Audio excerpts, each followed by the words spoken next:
cancel culture is about canceling. Up yours.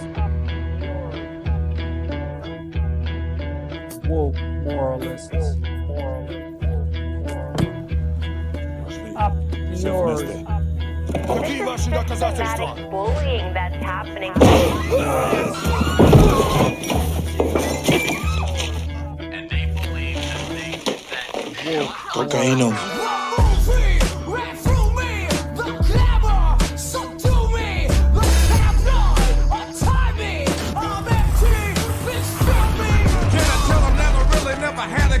But it's the wax that the Terminator X spun. Now they got me in a cell cause my records ain't sell. Cause a brother like me said, well, it's born like this, immaculate conception. I transform like this, perform like this, which yells you a new weapon. I don't contemplate, I meditate, then off your head. This that puts against the bed. This that I got realness, I just push, cause it's in my DNA. I got millions, I got riches building in my DNA. I got gunk, I got evil that rot inside my DNA. I got off, I got trouble, some heart inside my DNA. They seem animalistic is what I mean.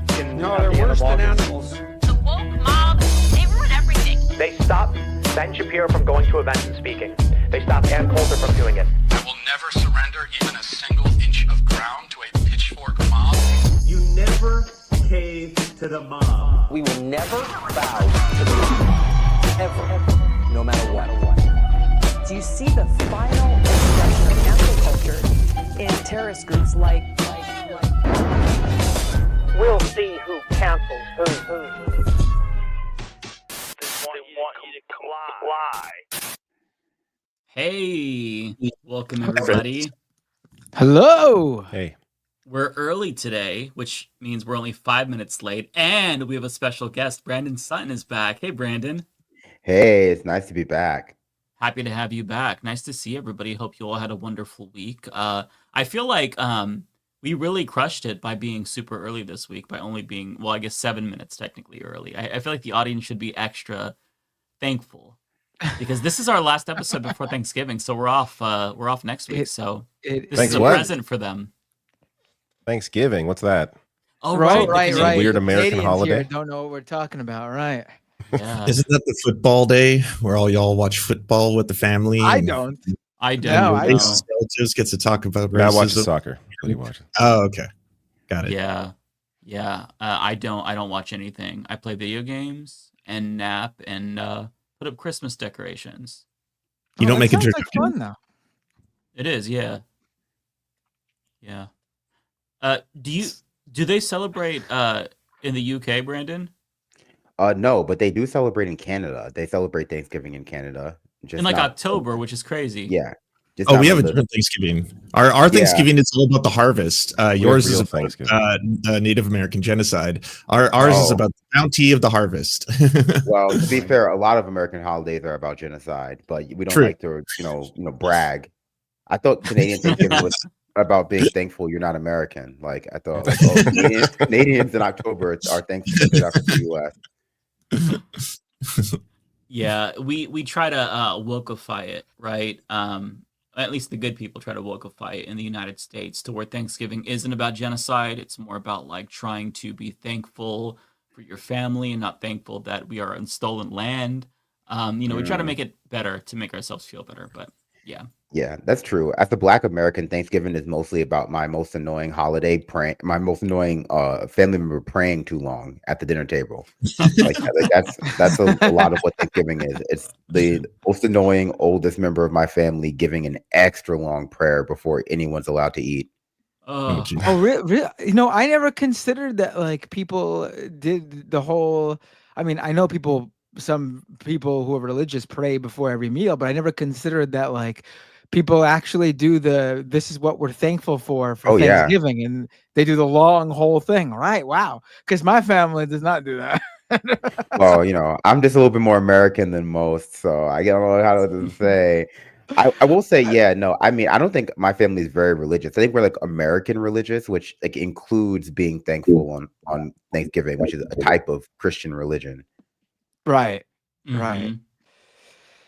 Yeah, my family's just a mess, so I don't. It's just no a one's. Your family's a mess. Okay, well, how many MAGA family members do you have? Oh yeah, we actually don't have any in the core family. That Your family's not a mess. Then you're normal. Yeah, You're we're not. So, Mike, do you see your MAGA family members for Thanksgiving? No. I have Thanksgiving mostly with the liberal side of my family. Okay. But I haven't seen. Are they split in two, like right down the middle? Like there's the liberal family and there's the MAGA family. My husband's side is the liberal family, and my side is the conservative family. So I haven't seen the conservative side in a year now, and that's going to continue in perpetuity because I have no interest in seeing them and dealing with that bullshit. Because you can't you can't have a ceasefire. I can agree personally to not talk about politics, but like you'll just be in the kitchen and they'll be like, "Oh, with some woke turkey." Like they can't. Woke turkey. Just like as an example, right? So it's like inserted everywhere. They'll find some way to shoehorn it into the conversation, and they know what I do online. Wow. Hi, if you're watching. So they find ways to like antagonize me. So it's just impossible. So it's just like I'm good. I don't need to eat with you. I'll eat with myself and my dogs and my husband, and then that's that. Have you considered that maybe that's their like way of hinting at you that they want to be invited onto your YouTube channel as a guest, like for you to interview them and talk? They want to debate me on camera. Oh, yeah. Oh, you got to do it. You haven't done it yet. No. You got to do that. I will not platform them because I feel like honestly their views are indistinguishable from like Adolf Hitler's. Like so much worse than the average Republican. So that is not going to happen. Really? Straight up Hitler shit. Straight up Hitler shit. Yeah. You're in Oregon. I'm in Oregon, yeah, but there's a lot of brain rot in my family, and Oregon. You go outside of Portland, and gets very rural. So yeah, I will not be platforming any family member ever because I feel like they wasn't Oregon originally. Wasn't that the state that was originally set up to be an all-white like ethno state? Oregon is a very racist state. Like it's blue, but don't be fooled. It is a very racist state. But Portland's where it's cool. Like I've loved seeing Portland. Yeah, right. Area, Portland, it's great. But like it's lib utopia in the Tri-Cities area. Portland, Beaverton, Vancouver. You travel across state lines. But if you deviate like 15, 20 minutes outside of Portland, you're gonna see some fucking Confederate flags. You're gonna see the MAGA, coal rolling trucks and shit like that. But you know what? Crazy.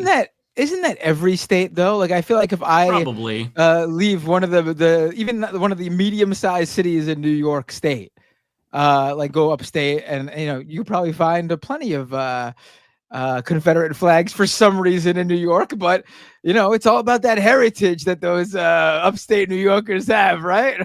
Yeah, Southern heritage. When you're from the Pacific Northwest or the East Coast, it's funny. No, it's true. A lot of northern cities were sundown towns. A lot of northern states had like consent decrees when it came to the Voting Rights Act that you don't hear about because they're not in the South. Right. The one benefit that I will say is that if you live in a really rural or conservative area, there's usually a really good like activist group that's super tight knit because of how insane everybody else is, and so they do a good job at keeping each other sane and do mutual aid. Like there's a couple of groups near me that are really fantastic and safe as well. Yeah, lots of immigrant outreach right now. So it is the one benefit. I mean, you have that in liberal cities, obviously, but like the groups I think are so much more personable and tight knit just because of the climates that they're in. So that's one benefit. They're there if you can find them. You just have to look for them. So what's in the news, guys? What's going on today or this week to cover? Well, I think first I want to quickly mention the interesting news. It's not much to talk about, but it's interesting too because it just broke a couple of hours ago. Representative Nadia Vasquez of New York is retiring. She's not running again. She is the congresswoman who basically her district covers all of the commie corridor in Queens and Brooklyn. So we're about to get another, it seems very likely, we're going to get another DSA member in the United States House of Representatives and Congress. I've already seen people float the name Julia Salazar, that'd be great. who's a state senator, or Tiffany Caban, who is a city councilwoman. I think they're probably, from what it sounds like, it's not going to be like a competitive primary. It sounds like everyone's going to get together and figure out who should run, and they're going to coalesce around that person. As of now, maybe those talks break down, but it's only hours in now. But from what I'm seeing online, no one is announcing they're running because everyone wants to get together and figure out what to do. Matt, do you have any insight on what's happening with DSA and the endorsement of Chi Ose? Because I know that there's this effort by Mamdani in particular to discourage the DSA from endorsing him. AOC saying no primary for Jeffries right now. Do you have any insight? Because I'm not like privy to New York politics, and I'd love to know. Right. So I don't have any like insider insight, and we talked about it earlier on the Majority Report, Brandon, remember. But I mean, I'm in New York, so I guess I might know a little bit more about what's going on there than you over on the West Coast in Oregon. But I'm out of the loop here. It's honestly, I don't think they're, at least Mamdani. This is the disappointing part. I wish he would just actually say why he doesn't want to endorse he doesn't want DSA to endorse Che, because I don't think it's the reason he's giving, which is now is not the time. I mean, this is the guy who literally was just running as the upstart no chance 1% in the polls candidate, literally on the election the day before election day, walked through Manhattan holding a banner saying our time is now saying that this is not the time for that. I don't think that's the reason. I think my understanding is that there are forces within the DSA in New York, the New York City chapter of the DSA, who don't trust Che Ose entirely. He wasn't always a DSA member. From what I recall, he was a little bit critical about the DSA, and this is not knocking him. I think he's a good city councilman. He's definitely a progressive and a leftist, but this is just what it is. And he literally just rejoined DSA like a week ago, and I think it seemed. So I think some people see it as, he's being a bit of an opportunist, trying to join back in DSA and hoping they'll endorse him so he can use their on the ground game to help. I don't care about any of that. I think he's shown himself to be a good city councilman. He's got good politics. And he's not Jeffries. Like, he's not Jeffries. Yeah, that seems to be like. I mean, I think at this point. Another thing that I think Emma, if I recall, brought it up. There might be feelings that Jabari Brisport, who is a state assembly member I think he's a state assembly member in that district, is a more liked potential candidate by the DSA, and they might want to be saving a potential primary run for him, even if he doesn't do it this time around. I don't know. I think the DSA doesn't want to endorse. I get it. I think Zoran probably should have just stayed out of it. Yeah, that's what I like. It would have been enough for him. Confused by. Like, it would have been enough of a message for him to just not endorse in it, that like he doesn't support the run. He doesn't need to go out there and actually literally advocate against the guy. I think that's messed up. Because there's AOC. Because what they're saying, they're not specifically making an argument that no, I don't think that she should do it. They're just saying now is not the time to primary Hakeem Jeffries. AOC said this too. It's like AOC literally got into office by primarying leadership. And I get that there's all these arguments about, oh, it's going to be an uphill battle. It's difficult. Jeffries is still popular in his district. I mean, the same was true for AOC and Joe Crowley, Cuomo versus Zoran Mamdani. It just doesn't make sense. And if you don't feel like this is the right time, but you know where the energy is at right now, why not just... Because you're just it's just I disagree on this for sure, 100%. I mean, even if you think he's going to lose and you don't want to endorse him, we've heard time and time again, one of like the mottos of being a leftist is the feel good rhetoric of, even if we lose, we push that person to the left. You know what I mean? Exactly. We literally hear, and it's the truth because I worked on that campaign, how Cynthia Nixon's basically no chance campaign to defeat Andrew Cuomo for governor back in 2018 helped lead to Andrew Cuomo being such a weak candidate. They literally learned from her failed campaign to overthrow him. And apparently, from what I understand, they used some of those lessons they learned to help Mamdani beat Cuomo for mayor this time around. I mean, let Che run against Jeffries, and you'll learn some things about where if he loses, you'll learn some things about where in the district you need to work on, what groups you need to reach out to. You'll learn a lot from even a loss there. I don't get it. Yeah, it makes no sense. And like, if they are doing this and seemingly defying the overall like base, like where the momentum is, they have to understand how demoralizing this is. If people see this and they're like, oh, as soon as they get elected, they get defanged or deballed or neutered in some way, and they automatically capitulate to the establishment when the establishment doesn't give a fuck about them. Like, Jeffries endorsed Mamdani, like 2 weeks before the election? He doesn't care about you. You have no reason to pay fealty to him. I understand Catherine Hochul because Mamdani wants a working relationship with her. That makes sense, so you don't want to ruffle feathers there. But, like, if Jeffries is getting primaried, just let it happen and step back and just stay out. Yeah. I genuinely am so like baffled by this. Not just because like, even if they don't agree, it's just bad politically to be like, no, you can't primary Jeffries right now. Don't do that. It makes no sense to me. Like in the kindest way, I guess, if you want to make this argument, but also doesn't make sense because they could easily find a replacement for him who's just as leftist. He doesn't want to lose a city councilman who will be on his side voting for his agenda.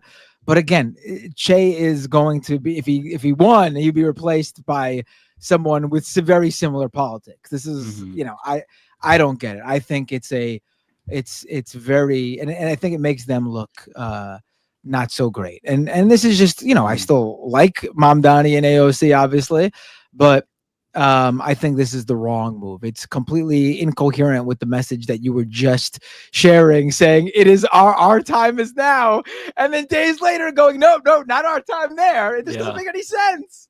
To address the super chat that Tim just sent in regarding Zoran and DSA, I saw reports that the concern is Jeffries is far too popular in his district to waste DSA funds and resources supporting this campaign when it could be used on change in the city. I get that, but like DSA doesn't necessarily have to endorse him if they feel that way. I understand them trying to be selective, but like you don't try to block the primary, from happening altogether. That's my main contention.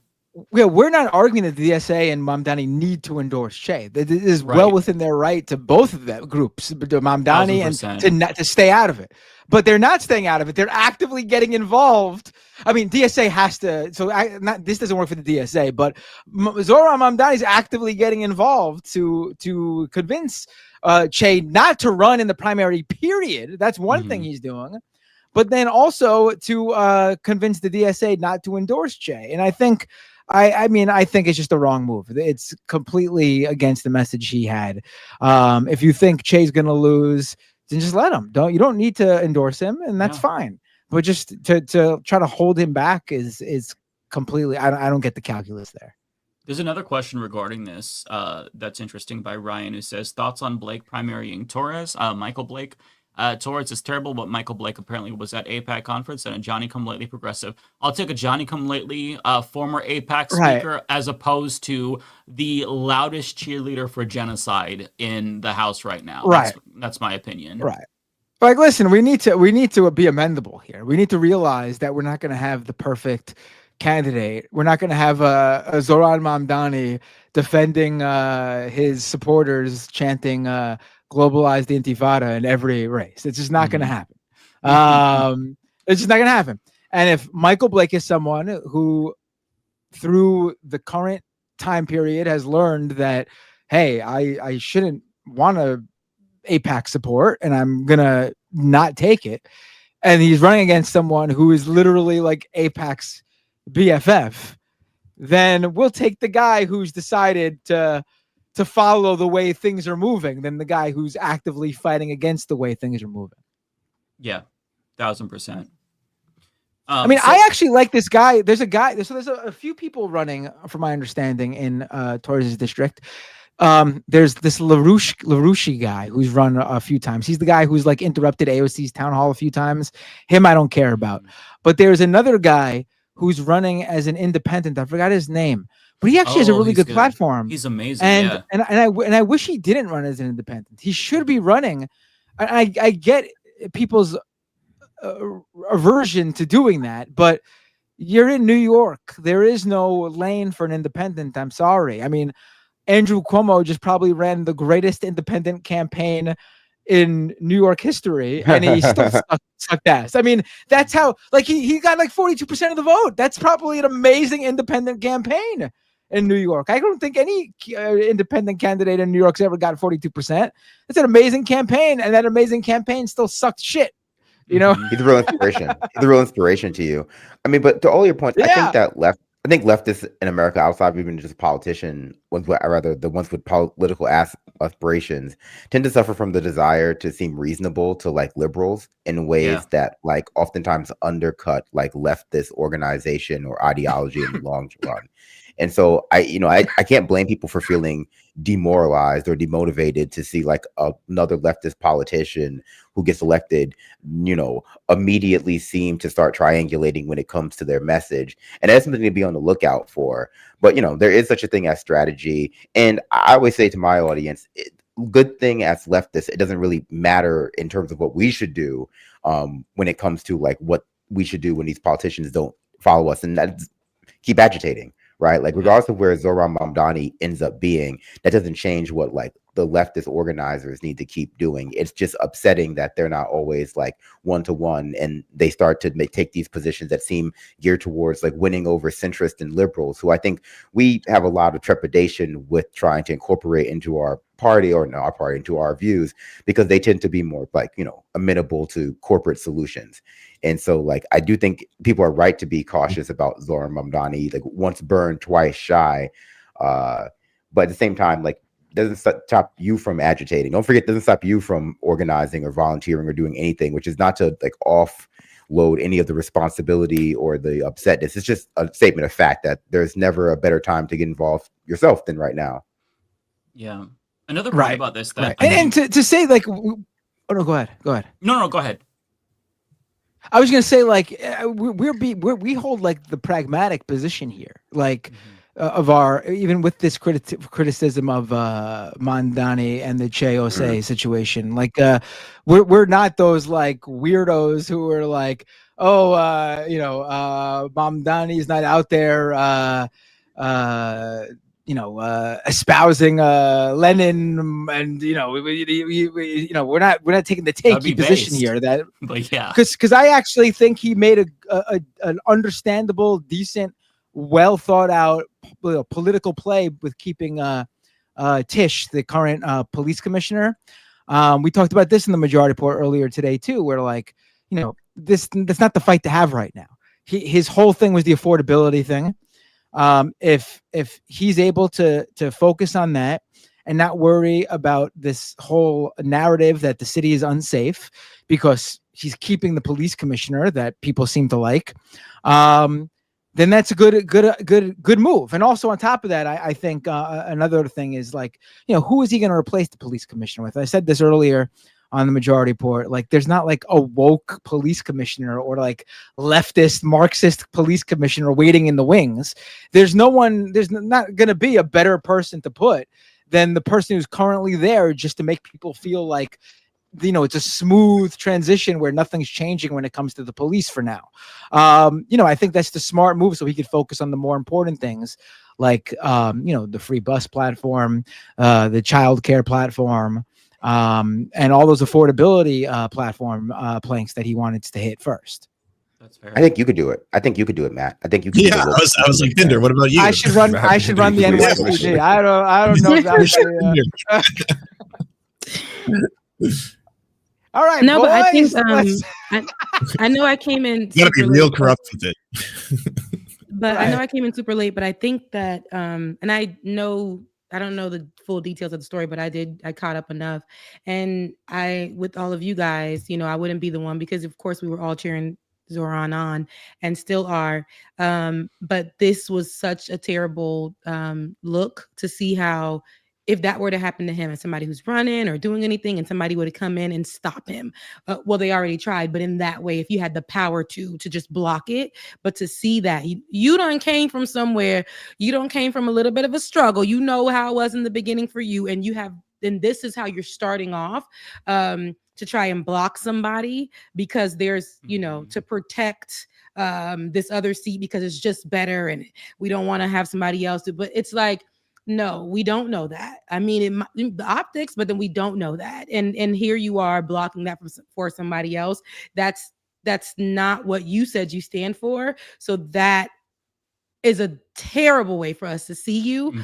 So hopefully there's a fix. So hopefully there's so I don't really know how you did it, right? You did it. It's done. You try to block this man from at least getting the vote, from something like at least getting the chance, to get ahead, and just to know that it's coming from somebody who just experienced or could have experienced this themselves in so many different ways, even from AOC. So that's why I'm like, it does. Sometimes they do things that just seem more right-leaning, but it just reminds me that this is the game of politics at the end of the day. And do you think the deal was brokered behind the scenes? Do you think that's why? Were they asked to do this, or was there hey, by the way, we want you to, make sure you don't disrupt by getting someone to try and, deplatform a very? Is that what happened? I'm asking. That's so dumb because Mamdani gets nothing from a Jeffries endorsement. Exactly what this is. Yeah. I just think he should have just stayed out. He didn't have to endorse Jay. He didn't have to do what he did. He just should have. The smart move would have been to stay out, and he could have just said, "I'm going to let the process play out." That to me would have been the right move if he doesn't like Jay or doesn't want Jay in that seat or running. Just stay out. I mean, that's literally what Jeffries did to you. He just stayed out. So you should just stay. You should have returned the favor by just staying out too. Let the battle play out, because you never know. I mean, a primary candidate, maybe if it's not Chiose, maybe it's somebody else, catches fire in that district in the same way that AOC did, or in the same way that Zoran did. So yeah, to Rebecca's point, it's like when everybody is super fired up and excited and feeling rejuvenated, we can't have the first impression of somebody we got elected taking power, just immediately start triangulating and playing the game, because it's very discouraging and makes it harder for other candidates to gain traction, because everybody's going to think, oh, well, they're just going to immediately start playing the fucking game as soon as they get in office. And that's really bad. Just to put it bluntly, Zoran cannot fuck this up, because if he Obamas Zoomers, that's a whole nother generation that is going to be completely turned off and blackpilled from politics. It took me a long time after feeling betrayed by Obama to finally get to the point where I'm like, all right, maybe change is possible. So he cannot kill the momentum. AOC should not be trying to, squash the momentum. I understand organizations like DSA, Justice Democrats being more selective in who they choose to back, because yes, resources are limited, but as Matt was saying, just stay out. Stay the fuck out if you don't want to personally get involved, because we can't expect you to be in every single race. That's not going to happen. You don't have unlimited resources. But if somebody wants to fucking run, let them run, for fuck's sake. I don't understand the need for them to insert themselves in these situations at the behest of the establishment, when the establishment would never put their necks on the line for them. Chuck Schumer won't even say if he voted for Zoran Mamdani, the Democratic nominee. He definitely I don't think he did either. I don't think he did either. He 100% voted for Cuomo. No doubt about it. I mean, there was that report where a source said Schumer's entire motivating ideal, according to this report that I saw a couple weeks ago, is the idea that he must keep the left pro-Israel or the Democrats pro-Israel. So that's why he didn't endorse Mamdani. So if it's on that same aspect, that same line of thinking, in that same vein, if that's your reason for not endorsing Mamdani, I can't see you personally voting for him either. Right. It's the same. Yeah. Especially when he gives a non-answer. He's, there's a reason why he didn't answer. Otherwise, he'd say, I voted for the Democrat. At the very least. An answer is an answer. Yeah. Exactly. Vote blue no matter who, except when there's someone who we don't approve of. But you guys, doesn't matter if you like them or not. You got to vote for them. Hillary, Kamala, Biden, you got to vote for him. Mamdani, I'm not voting for him. That's how That's Mamdani literally what sounds. happened. That's what happened. Uh-huh. Yeah. But is Yeah, okay, so just a question as a non-New Yorker, non-American, could this be part of the fact that like so much of the establishment wants Mamdani to fail? He's up against both like, you know, the entrenched Democrats and the Republicans, and right now maybe just trying to play the game in order to not get like, you know, because they don't like him either, right? Like is that part of it? Is there a real political strategy here? I mean, I don't know exactly if they want him to. I don't like the weird thing is like apparently like the Democratic Party like foot soldiers, like the staffers, like the young people, the people who actually run the offices of the DNC and who are in there. Apparently, they really like Mamdani. If you'll look at any Democratic like ads or videos, anything to promote the Democrats, especially after the election, they were including Zoran Mamdani along with the new governors of Virginia and New Jersey, as if they're all best buddies in their videos, because they like Mamdani. They see it's the actual members of Congress, the actual politicians of the Democratic Party who aren't progressive, who don't seem to like him. But at the same time, I think Kathy Hochul does not want him to fail, especially Kathy Hochul, because she's up for a re-election herself. And, you know, that's why she's been very friendly with him. It's not because all of a sudden she became a leftist. It's because she actually, if you'll notice, she's been a lot better since Trump came back into office, because she actually plays with politics and wants to win. So she's not really ideological. She's ready to bend with the wind a bit. And so she needs New York City to succeed for her to succeed, right? Like, yes. So I think she wants Zoran to. She's gonna be that sort of like, I hate to say it, but it does seem like this is how she's viewing herself, because she's older and he's young, as this like parental figure who's going to allow him some things to keep him and the base happy, but she's not going to give him the whole enchilada or whatever the phrase is, because she still needs to portray herself as like the serious like person in town who's willing to stop the unserious stuff of his. So I do think there will be like some things. I think he'll get the childcare thing. I think will definitely happen, because I think that's something Democrats can uphold as a win, period. And there's also other states already looking into that, so it's not like, you know, completely out of bounds, and that will be huge. And I do think they'll probably give him the grocery stores and or the bus, at least a test run of the free buses. And then we'll take it from there, I guess. But I think there'll be some other ways where they'll try to shut him down too. Then comes ACAB. Yeah, exactly.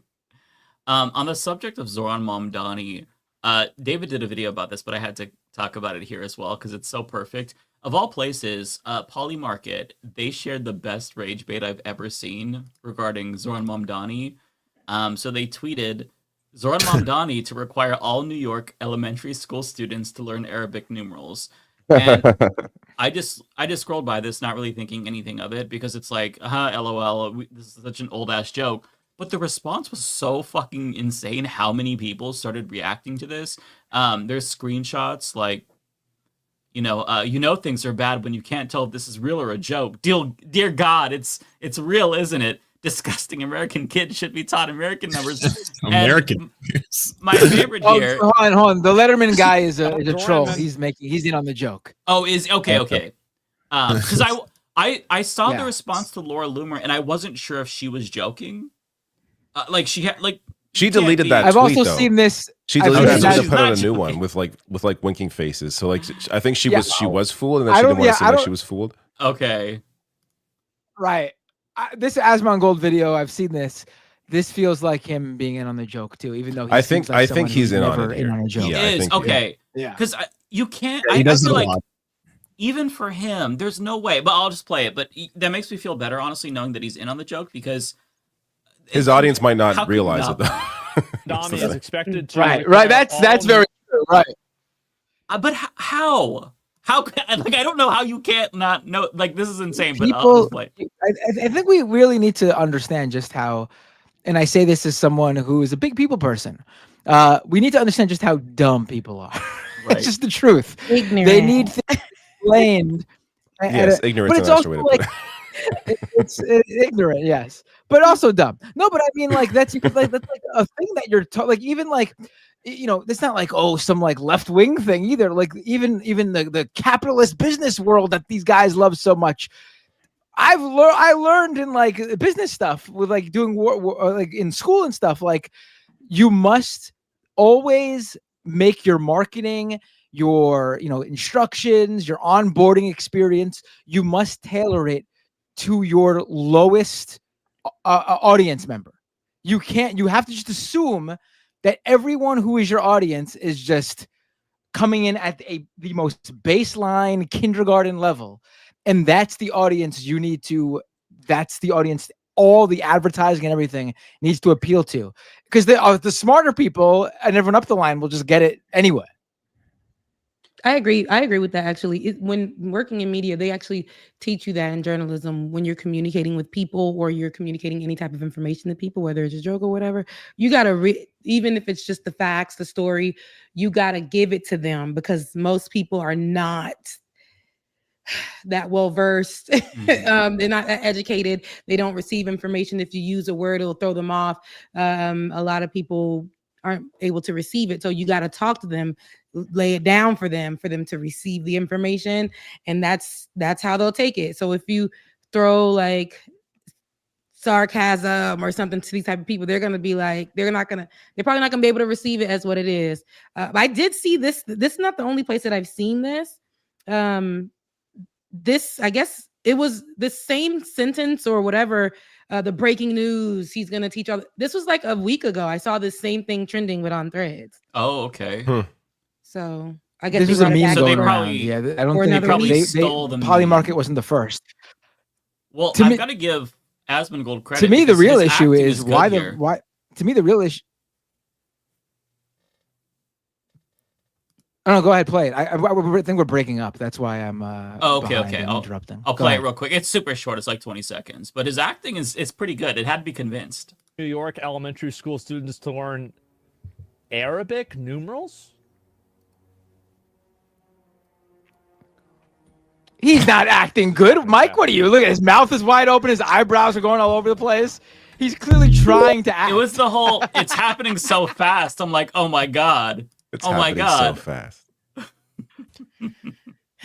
There's a Some longer people are clip saying where he he's like, wasn't in they're on going to the start joke. teaching the Quran in schools now or something. But even that's delivered in a way where it's like, if you didn't know who he was, you could be fooled into thinking that he actually. I mean, I think people that know who he is are maybe have more of a reason to think that he's being truthful because we've seen him before and say the shit he said before. Like he was. Rebecca, I just put out a documentary on him, so watch it. I'll send you Did the you really, YouTube. Lance? Yeah, I did like an hour and 20-minute documentary of the entire Okay, history. yeah, send that to me, because I don't know these white people. Did you include the dead rat alarm clock, Lance? Oh yeah. Okay. There's much worse than the dead rat alarm clock. Like that's the stuff that he reveals, not the stuff that like his fans have found and stuff like That's that. wild. The dead possums like crashing through the ceiling, or like the spider pizza mold, or the sheep vomit like carcass shower curtain. Like there's a lot. He literally lives in taxidermy. Yeah. Can you explain the Wow. dead rat alarm clock to Rebecca? I just need to see her reaction. Okay, y'all love to play with me. I also don't know what Let's this is. see, so I let's get- see. You don't know either, Oh, David? okay. Oh, shit. Rebecca, what do you think? What do you think? I might be able to find the clip, actually. Give me a second. Is the clip Is it just like graphic? is it that literally like? Yes, Yeah, literal, yeah. So he's really well known for getting tons of takeout and then just leaving all the shit everywhere. So he's covered in garbage all the time, and that brings in roaches and rats and other animals into his like stream. Like he's had cockroaches crawl on In his his body home? into his home on his show. He's been doing live streams as cockroaches crawl on his body and stuff like that. Streaming is hard. Disgusting. And then Fear for a while, factor. he had a dead rat that he couldn't find. And then I have the eventually, clip, as the Lance. sunlight hit the rat, it would wake him up because of the stench. So it became his alarm clock. It taught him to wake up in the morning because he could smell the dead rat. Yeah. Ew, I thought he like why? turned a dead rat into an alarm clock. Like, Why? Why? but not that it was actually just the sun hitting it. Why? By ignoring it. This sounds like with this. This just sounds like the kind of thing that like Jack Skellington sings about in the Nightmare Before Christmas, like presents to get children.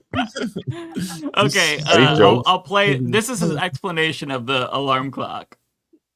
What kind of? Get the dead rat out. I don't need to anymore. It doesn't smell bad. It would.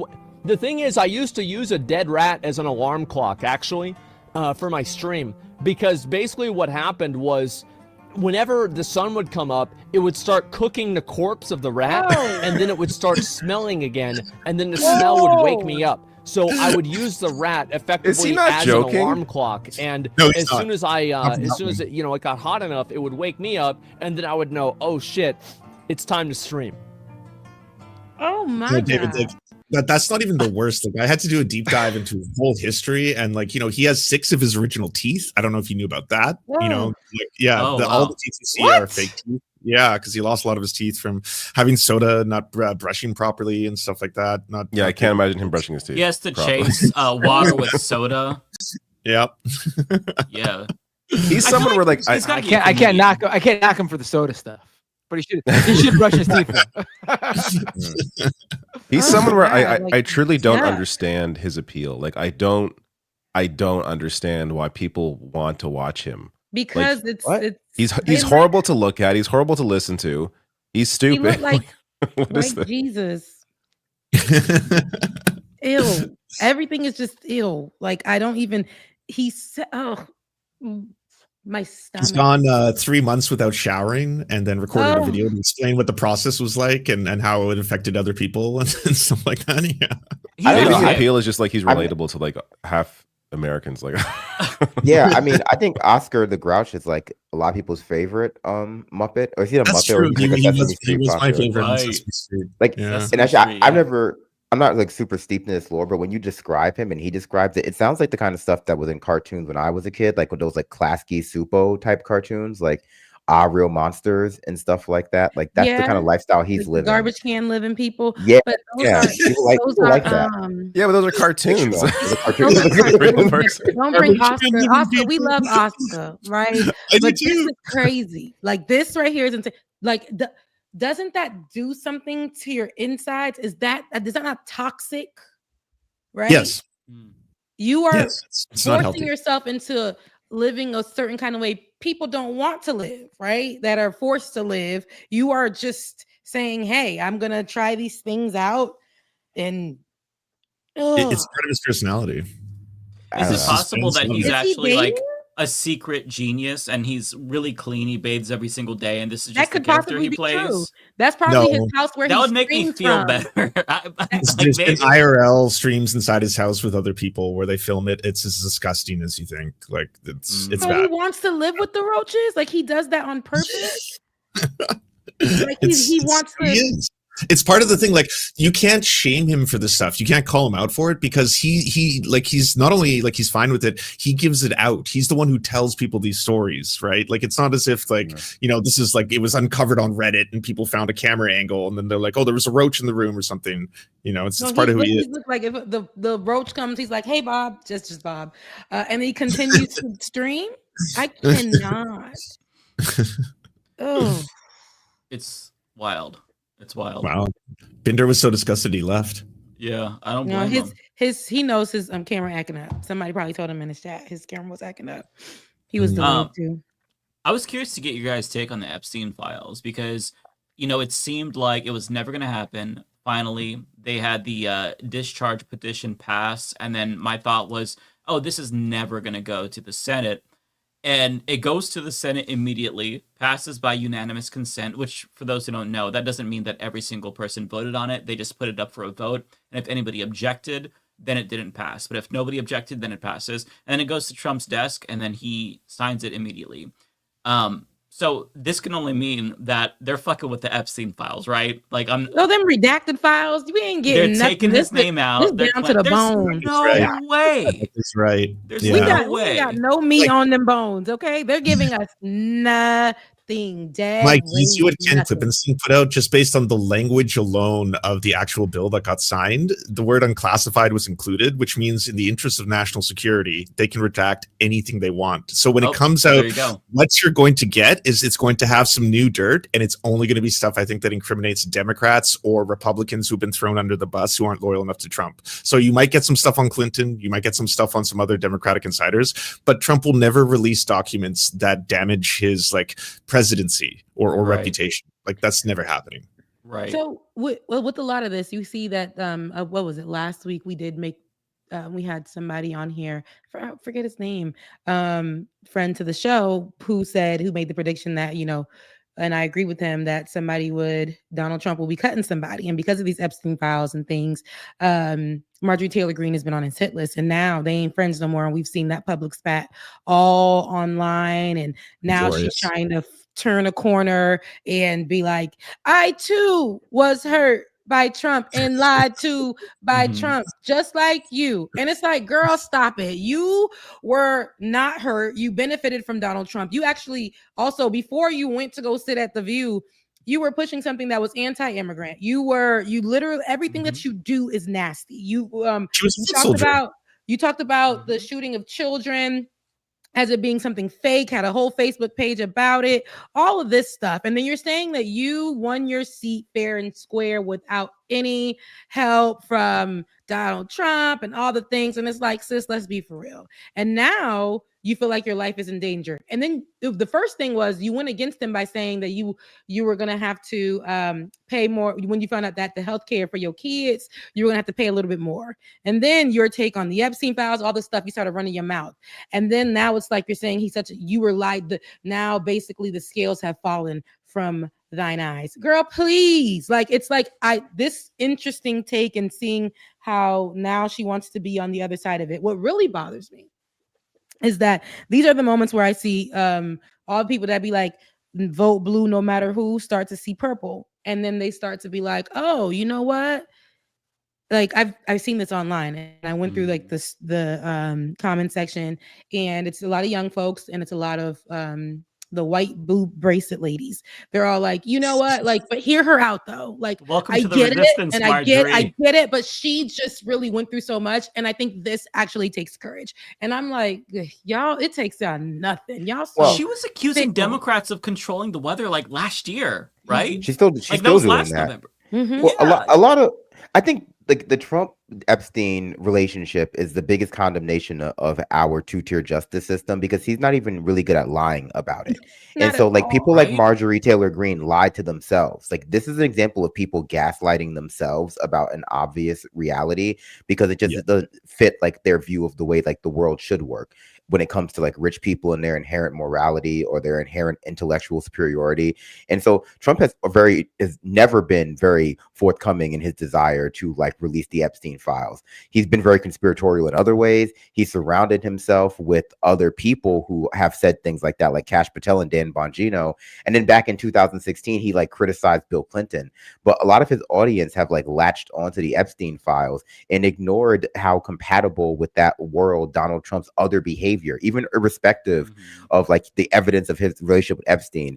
They ignored and even championed the kinds of behavior that might lead one to reasonably believe that he was involved with Epstein. They loved that he was like talking about sexually assaulting women. They loved that he was talking about the Teen Miss USA stuff. They loved, well, maybe didn't love that he was talking about his daughter like that, all weird.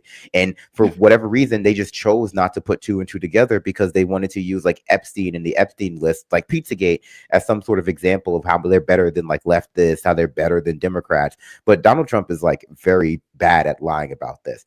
And even Marjorie Taylor Greene, in her criticism of his actions on this particular issue, refuse to like go think the obvious, which is that he's implicated. It becomes like he's protecting somebody, like he's like, you know, he's using the information to like blackmail other people. Double Matt. Double format. Sorry, Brandon. It was Matt coming in twice. No, yeah.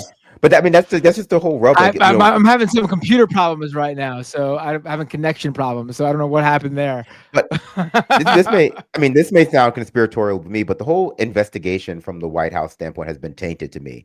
Like, a lot of people won't have the courage to admit that whatever comes from from this particular vote and investigation will likely be tainted to the point where, like, you just can't believe it, which is not great for our, like, public discourse, because it encourages conspiratorial thinking. But I also don't want people just to, like, blindly believe whatever, like, Congress or Trump administration puts out, because they have, like, bias. They have vested interest in disguising the truth. Both of them have vested interest in disguising the entire truth. Maybe one party has more interest in, like, releasing more of it than other parties, but that's still not the whole truth. And I feel like a lot of people, by nature of, like, just their desire to get along and their desire to, like, be included in the conversation and not appear conspiratorial and, like, appear reasonable to, like, centrist outlets, will take whatever comes out as, like, oh, gospel, perfect. Like, now we have some information, we can close the book on this again. Where I'm like, based on how he handled this information, they still haven't explained the difference in what happened in February when they sent out those binders with, like, libs of TikTok and I forget who the other, like, right-wing chuds were, that said Epstein files. Yeah, Jack Posobiec. Epstein files, phase 1, most transparent administration in history, handmade by Pam Bondi, or at least directed by Pam Bondi. Then in July, there is no Epstein. There is no Epstein files. Yeah. Epstein It's was a like a Democratic lone, hoax. it's a Democratic hoax. It's a lone pedo. Push back against that. Okay, there are files. There is a list. Okay, we'll put it together. Like, that to me is enough evidence, circumstantial, if nothing else, that, like, this is not being handled correctly. But a lot of people, like, oh yeah, that I mean, the footage situation was like, that doesn't make sense to me. The providence of that is so weird, because first there was no footage, now there is footage, but the footage is tampered with. But it's these little, like, these gaps in, like, what they were saying yesterday to what they were saying today that creates the space for conspiracy theories to, like, form. And for me, it's what makes it their inability to account for what happened between those points makes it impossible to trust what comes out. Because, like, a few months ago, you were saying there was no Epstein files, there was no, like, organization, there was nothing worth investigating, and now suddenly there is, when you got pushback. That's super suspicious. But I think a lot of people, not you necessarily, but a lot of people have jumped over that, because, like, okay, fine, at least we're getting more information. But it's like, no, that right there tells you can't trust what the information they put out is, because they were trying to tell you there was none just a few months ago, until that didn't work out. Yeah, like, he's the easiest man that's ever lived. Try to imagine this whole saga was under Biden, and they were doing this. They said, "Here's the Epstein files." No, there's no Epstein files. Now there are Epstein files, and now, like, they've been so cagey about the entire thing that obviously whatever they put out, there's stuff that we're not getting, or they're putting out information that makes certain things viewed a certain way than they actually should be. Like, there's just no possible way that we can trust what they do with this, because we know they were best friends. Like, we know, even apart from how cagey they've been, there's photos of them together, like, back in the 90s. Like, we know their relationship exists. So for people like Green to come out now and be all, like, talking about this has all been obvious for a long time. You can't just try and jump in now and make an audience out of this. Although she was like, oh, well, he kicked Epstein out of Mar-a-Lago for bad behavior or some shit like that. I was like, what do you mean bad behavior? If that's literally what you believe, then how do you not take it a step further and think, wait, what was the bad behavior? And why did he not report said, quote, bad behavior to the fucking police? Like, you're just like, oh, he's a pedophile, so he kicked him out. Because the bad behavior... Because the bad behavior was Epstein taking his girls. That was the bad behavior. Yeah. That was the behavior Trump deemed bad. You're taking my girls. It wasn't because he thought Epstein was doing something wrong to the girls. Epstein was wronging Trump by taking the girls. Yeah, stealing his girls. It's jealousy too. I feel like it was like a pee-pee swinging contest. Pee-pee swinging contest. Their children. And I feel like they actually seeing, like, the fact that this is real and we have to sit and, like, dissect what we have, but it's like, that's just enough to let us know that man did that. Whatever they said, he did it. And the fact that we're like, well, we got to really see it. We seen that. But I'm like, that's enough. But we need to see more. And I'm like, well, okay, well, the little photos that they gave us, the little crumbs of any photo that we either had to search for ourselves or whatever, that's enough. No, we need to see more. And I'm like, this is so disgusting to know that this is our president, but he's doing away with this. He wrote him a love letter. There's a love letter. There's a pedophile love letter. What more do you need? You were literally involved with him in every single way. Y'all did these parties together. Y'all got these little girls together. Your commentary, what's in through the emails, and then you became his enemy. And then, then how you were being discussed. It's literally like a breakup in a friendship there's so much relationship. circumstantial evidence too that just gets swept under the rug. Like there was the story from the model who said that Epstein and Trump would play these weird sexual games with her. There's also Uncle Luke who went to Trump's mansion in the 90s for a party and he's like, I'm out because he saw men having sex with underage women. There's so much, but it's like, Those new emails have them too. Did you see the one where it's like apparently people were saying that Trump would run into windows when he saw young women like swimming in the pool, and he was so notorious amongst the pedophiles that some of the victims wouldn't show up if they knew Trump was going to be there because he was that bad. He was the loser amongst the pedophiles. Like, I believe that. Epstein's brother too, and they'll keep saying there is no evidence, and it's like, no, there's tons of circumstantial evidence. There's so much circumstantial evidence that, like, if it were you being questioned by the FBI and there was this much evidence of your involvement and you answered questions this way about the evidence, that you'd be in jail. Like, they've just, by nature of having this asymmetry of power, can tell you that there is no evidence and tell you to deny your, like, what you're seeing. Even like they'll tout out Ghislaine Maxwell's testimony in secret about Trump to like Blanche, his old lawyer and the deputy attorney general, and it's like they'll say, oh yeah, she said he's innocent. It's like, yeah, but she also said she's innocent. Like that was part of that statement. She was said like, yeah, we're both innocent, which means that like in order for that story to maintain its credibility, like she has to be freed, right, by Donald Trump. And they want to gloss over that to be like, oh, like so many people are like corroborating his innocence. It's like, no, like no one without vested interest in doing so. And every other thing points to his involvement. So there's so much circumstantial evidence that if he's not involved in some way, which I can't say specifically what way, but if he's not involved in some way, it does raise questions about his discernment. Like, how did you leave all these breadcrumbs about your involvement in like a child sex trafficking ring if you're not involved? That would be crazy. That would show such a lack of like I would say like Mr. Bean, like some sort of like Mr. Bean nonce situation where like you're just accidentally leaving. Like it was like no, because imagine if it was like your brother or your friend who was like constantly leaving around like evidence of his involvement with like untoward activities of this type. You would like pull him aside and like, hey man, I get it, but like you can't be driving around the free candy van. People are not going to understand like that you're just like giving out free samples of your they candy. might take it and the that's wrong what way. yeah, and that's what Trump's entire life seems to have been. Like there seems to have been 20 or 30 years where like every week he decided to leave like a piece of evidence that he was involved in child sex trafficking.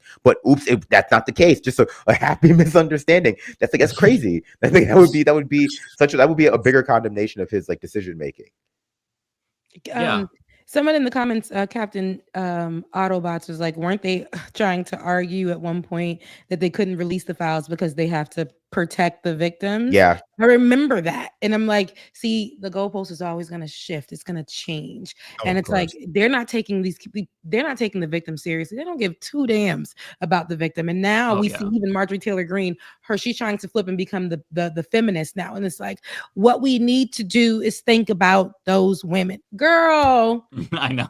They were the same women yesterday, the day before that, last year. Those were the same victims. And all of a sudden today, you want to think about these women. You've taken away rights from women. You've done all. Now you want to think about them victims that you've been saying Donald Trump ain't do it. We need we don't see the evidence. You guys are just trying.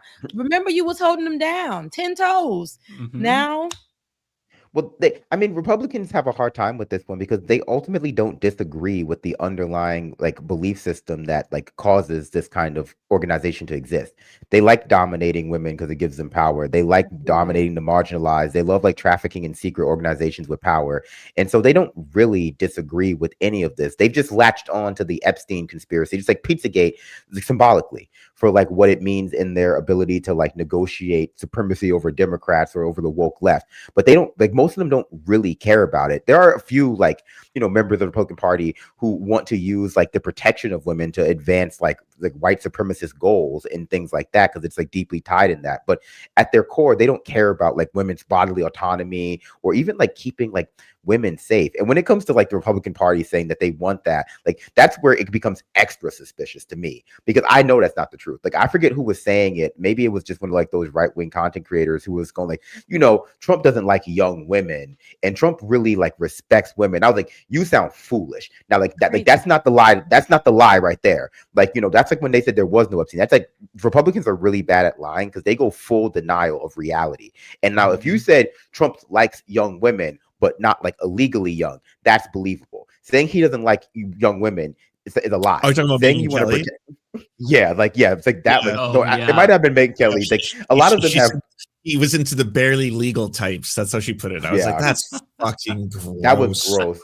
But you know, like that's that's what, you know, that's their retreat position. Like, okay, there's a difference between ephebophilia and like pedophilia, and it's just like not from the outside. I was wondering who was Like, going to you be the first. It was Megyn Kelly. It was Megyn Kelly with a 14-year-old daughter. That's what blows my mind. Yeah, It's that's like, fucked. Megan, that's reprehensible. You know this is wrong, and we know this because like years before she was making the argument that we're making, that no, that's a child. I'm sorry, you can't make this argument. Fuck you. But yeah, anything to defend Daddy Trump. And That's when she had a show on, was it NBC or MSNBC? She had a show. Maybe it was NBC. Yeah, I forgot that she worked there. And now she has to appeal to the furthest right-wing lunatic. Streets, So that's the what, living rooms, the toothless people with no insurance that still. No, she had a show on regular NBC. yeah, right. She had a show on regular NBC, not even MSNBC. failed They put her on spectacularly. the network TV.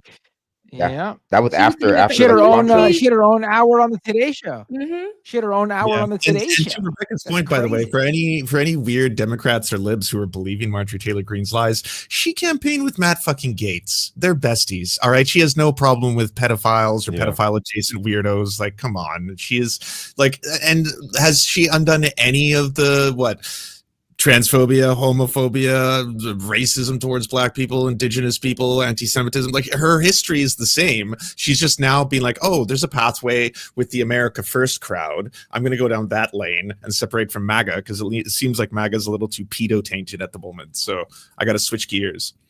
I mean, I think like it really just speaks to like how low America has become, where like right wingers who just won't support like outright genocide and like pedophile rings, but only very specific ones, are like redeemable in the eyes of the most Americans, because like that's still a far step from like the average Republican. Like the average Republican is so debased in their morality that it's like, oh, as long as you don't support Epstein outright and you're not like an outright supporter of genocide, then like you're not the worst thing that we can think of. But it's like, no, that's minimum bar stuff. Like that's like so like that's not even worth really considering. Yeah, like, you know, especially when like they support the underlying ideology that causes those things, which is very common in America too. Like to support all of the preconditions for something to happen and then go like, oh, but I don't support that thing happening. It's like, oh, okay, sure, that's meaningful, I suppose.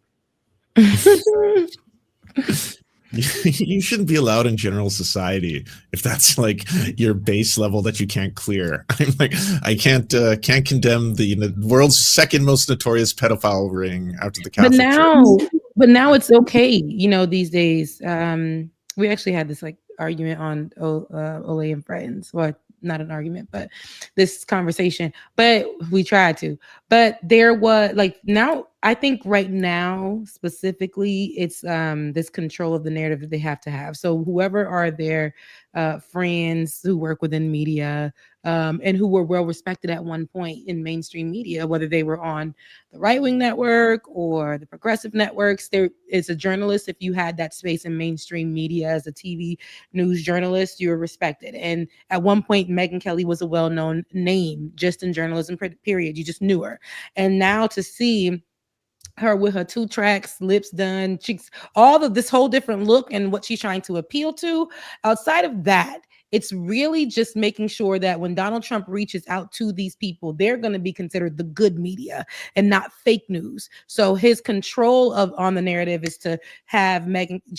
I feel like even when she was saying it, when it was coming out of her mouth, like she was just like, oof. Well, you know, if like, not the age of like trying to fix it and that knowing damn well, but she had to do the job that she was given. And I think Marjorie Taylor Greene at one point carried that as well as a representative to push Donald Trump, to say these things about Donald Trump, to ride, you know, to, like I always tell y'all, rent penthouses on his shriveled areas. Like, it's just what they do. And for him to have these allies in these, especially in media, it helps to, if Megyn Kelly said it, because she's well respected still, even though she's, you know, doing it in a digital manner now, she still is somebody that they still know that's Megyn Kelly. And if Megyn Kelly said it, then, you know, must be true. Like, there is like a, you know, young, and then there's young, and then there's young. I mean, he was at the young area. So that's what they're going to try to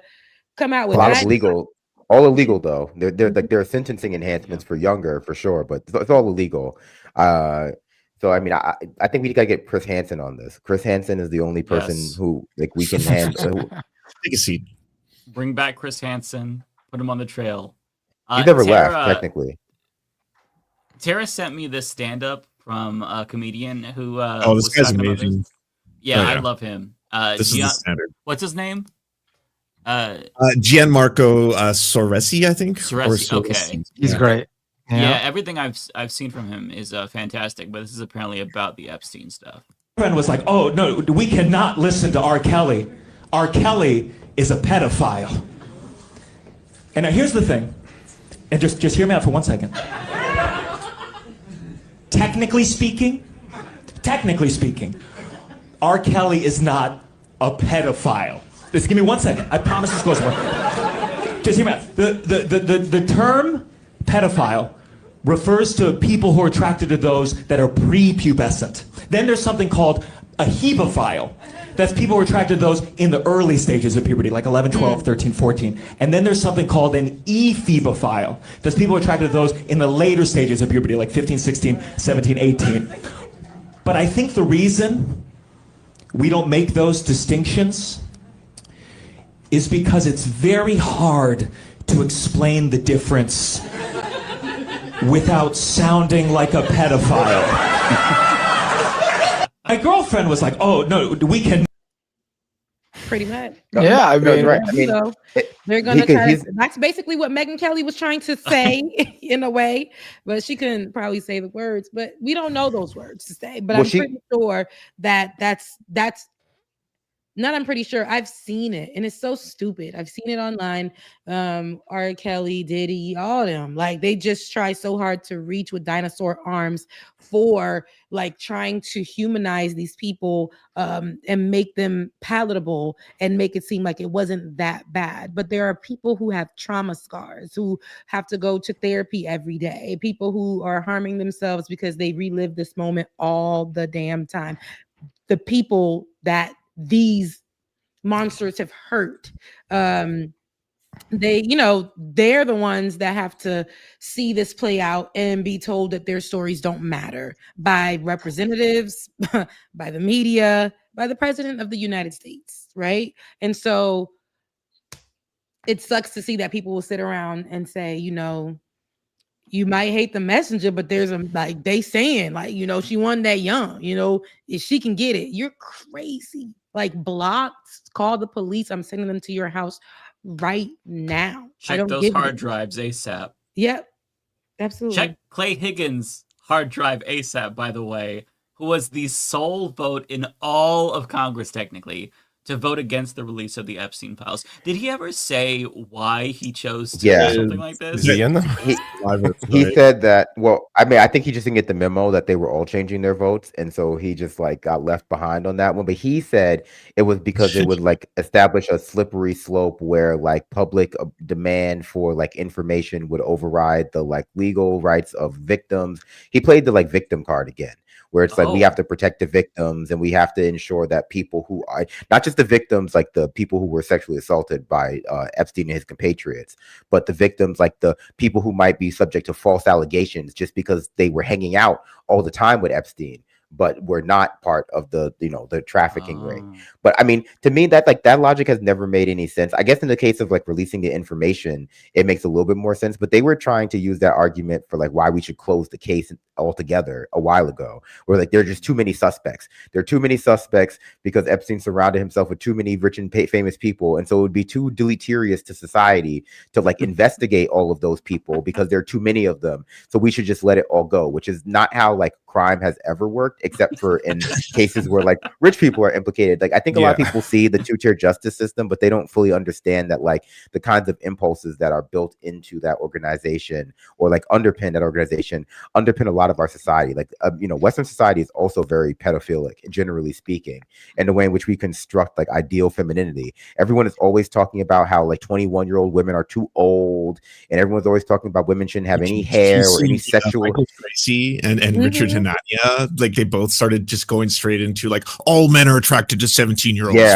It's like oh my god, it's stuff like that. Like a lot of people don't realize that they're telling on themselves, but then like not just telling on themselves. Like our culture, like glorifies stuff like that, but people pretend like the arbitrary boundaries they put on it like are enough to safeguard from the reality that like Western culture by nature of like overvaluing the like virtuousness of virginity in women specifically over indexes for like younger women. Like everyone's always talking about like I said, women who are over 25 are too old, they shouldn't have any sexual experience, no social real experience either, no education, no hair on their bodies. Like you're describing a child.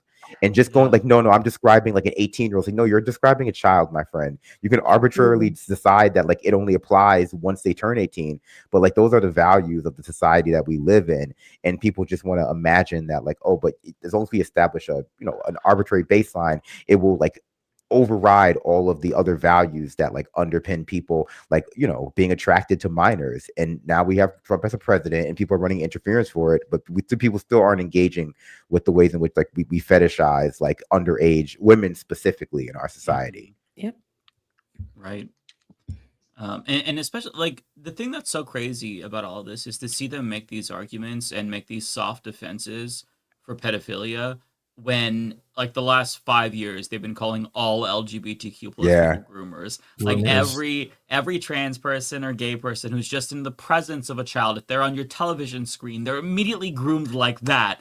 And it's so crazy that now all of a sudden they're like, actually we are pro grooming because we support Donald Trump. He's a grooming president. It's so wild to me. He's a white hat pedo. Like they're like the black hat. They're like the black hat deep state pedos, and Trump is like a white hat. It takes a thief is what everyone's thinking, but they don't have the courage to say it. But I do. It takes a thief.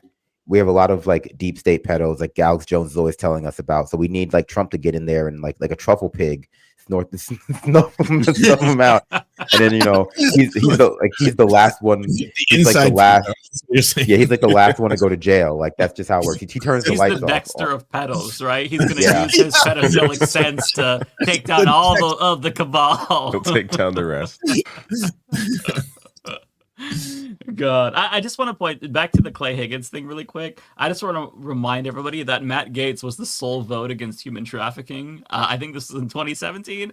So Clay Higgins is looking a little bit sus there, and I feel like we need to ask some more questions about him because that's unforgivable. Like I'm sorry, you voted against transparency. You voted to protect a pedophile cabal, like rich people, like everything that the right has based its political ideology on, like conspiracy theories, QAnon on. It's right here, and now you're trying to protect it. Like it's mind blowing to me. Like it's mind blowing, but at the same time, it's not surprising. If that makes sense. Wow, I don't know if I would have come on Leftist Mafia if I knew we were going to be like demonizing someone for sticking up for their beliefs. They're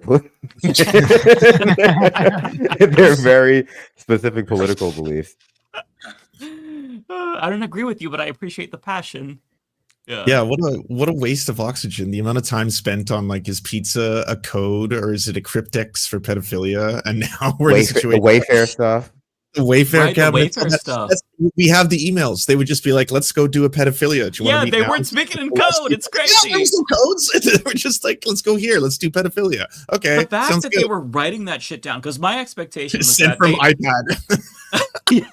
My expectation was they would not codify any of this. It would just be they'd have their little code words, like when you're doing like a fucking drug deal or something. But no, they're just like, hey, you want this woman? Like $500? Like what the fuck? I mean, I'm being hyperbolic, but like they're so explicit.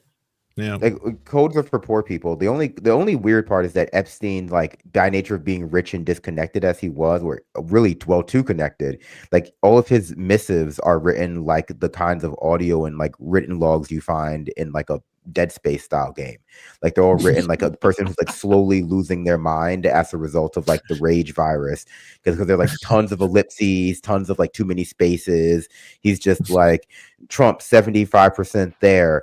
Thinks he likes 14-year-olds, itchy hungry, and you're like, what? It's like, is this like a code? But they know he's like a psycho.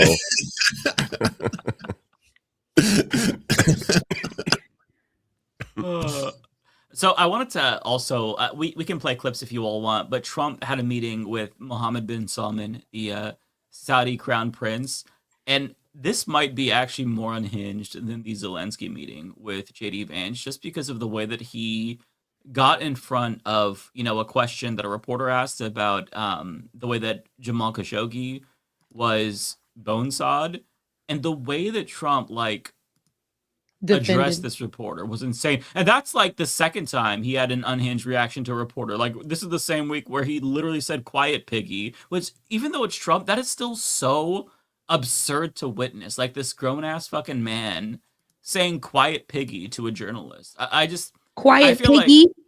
Quiet piggy to a journalist who's asking. Oh yeah, you didn't hear about this? Yeah. I heard about that. I didn't hear this part about it. Like there was some other parts about this interview or this sit down that I seen, but not that. But go ahead and run that because I need to see. Yeah, she's asking about the Epstein files, to be clear. Like, if there's nothing incriminating, why not release it? He straight up is like, quiet piggy. He said quiet piggy. Yeah, and conservatives were saying, oh well, he was saying quiet Peggy because her name was Her name was not Peggy. He was saying how he quiet. likes to make, and he loves to make somebody's name into like a joke or for fun. He will remix your name and you become. So that sounds about right. Like he definitely, most likely said Piggy, and that is so disrespectful. Yeah. I mean, he's a rapist. He doesn't respect women. He's like a monster. He has no respect. Yeah. Mm-hmm. Are you sure? Because that's not what I was hearing from like the Republicans about why he won't release the Epstein files. I was hearing he respects them too much. Let me turn up the volume. Okay. Quiet. Okay. Mr. President, what did Jeffrey Epstein mean in his emails when he said you knew about the girls? I know nothing about that. They would have announced that a long time ago. It's really what did he mean when he spent all the time with Bill Clinton, with the president of Harvard, that is Summers, Larry Summers, whatever his name is, and all of the other people that he spent time with. Jeffrey Epstein and I had a very bad relationship for many years, but he also saw strike because I was president. So he dictated a couple of memos to himself, give me a break. You're going to find out what did he know with respect to Bill Clinton, with respect to the head of Harvard, with respect to all of those people that he knew, including J.P. Morgan Chase. Sir, Yeah, if Jennifer, there's go nothing incriminating in the file, sir, why not take as Quiet. Oh, nah, he said that. Is that not wild? And he went in her face and the point. Imagine she was standing right there. So quiet piggy, and he quiet. Oh no, I had to throw hands on him, but now I'm underneath the jail because he's the president of the United States. But Jesus Christ. People love playing with kid gloves with Donald Trump, like because the Democrats play with kid gloves when it comes to Donald Trump because they're so deeply implicated in this. But it's just like Donald Trump is incredibly weak when it comes to this sort of thing because, bro, anytime he talks like this, show him a picture of him and Epstein immediately. Just have one printed out with you and be like, this guy right here, your best friend. Like this thing you Yeah. wrote him. It's like Democrats play with like their hands tied behind their back because they're oftentimes serving the same donors, but like their inability to handle Donald Trump is just a result of that. Like they're always so afraid of him clapping back online. Clap back online with the infinite pictures of him and Jeffrey Epstein. Ask him about ask him about the poem. Like people don't like that stuff. Like they just can't mention it because not because it's improper, but because Bill Clinton and a lot of their donors are also probably implicated in it. But it's not a sign of Donald Trump's strength on the issue. It's the sign of the complicity of our media class and our opposition party in covering this stuff up. Because it's like, it would be the only thing we asked him about. Like, okay, but come on, like, didn't you say there were no files last week? What's going on with that? Like what's happening? How have they not asked him who Bubba was? Is like Mr. President, is Bubba Bill Clinton or Ghislaine's horse? Who's Bubba? Both. Like everybody wants to know. Okay, this is the Saudi Arabia one where somebody asked MBS about Jamal Khashoggi, and Trump swoops in to defend him. Yeah, I seen this one. He's done a phenomenal job. You're mentioning somebody that was extremely controversial. A lot of people didn't like that gentleman that you're talking about. Whether you like him or didn't like him, things happen. But he knew nothing about it, and we can leave it at that. You don't have to embarrass our guest by asking a question like that. Okay, just you ask Mr. President, if you allow me to answer. I feel painful about, concern. He's done. Yeah, so he's saying this about an American citizen. Jamal Khashoggi was an American citizen, and he's like, he was very controversial. Bro, he killed a fucking citizen. But see, the thing about Donald Trump is he has business in Saudi Arabia, making lots of money, so he doesn't want to piss off the Saudis. So they're partners in genocide. Mr. Beastland, open now in Riyadh if you all want to go in and check that out. I mean, honestly, I think a lot of Americans live in denial about the value of American life because sometimes it's like weaponized to get us to go to war in Iraq.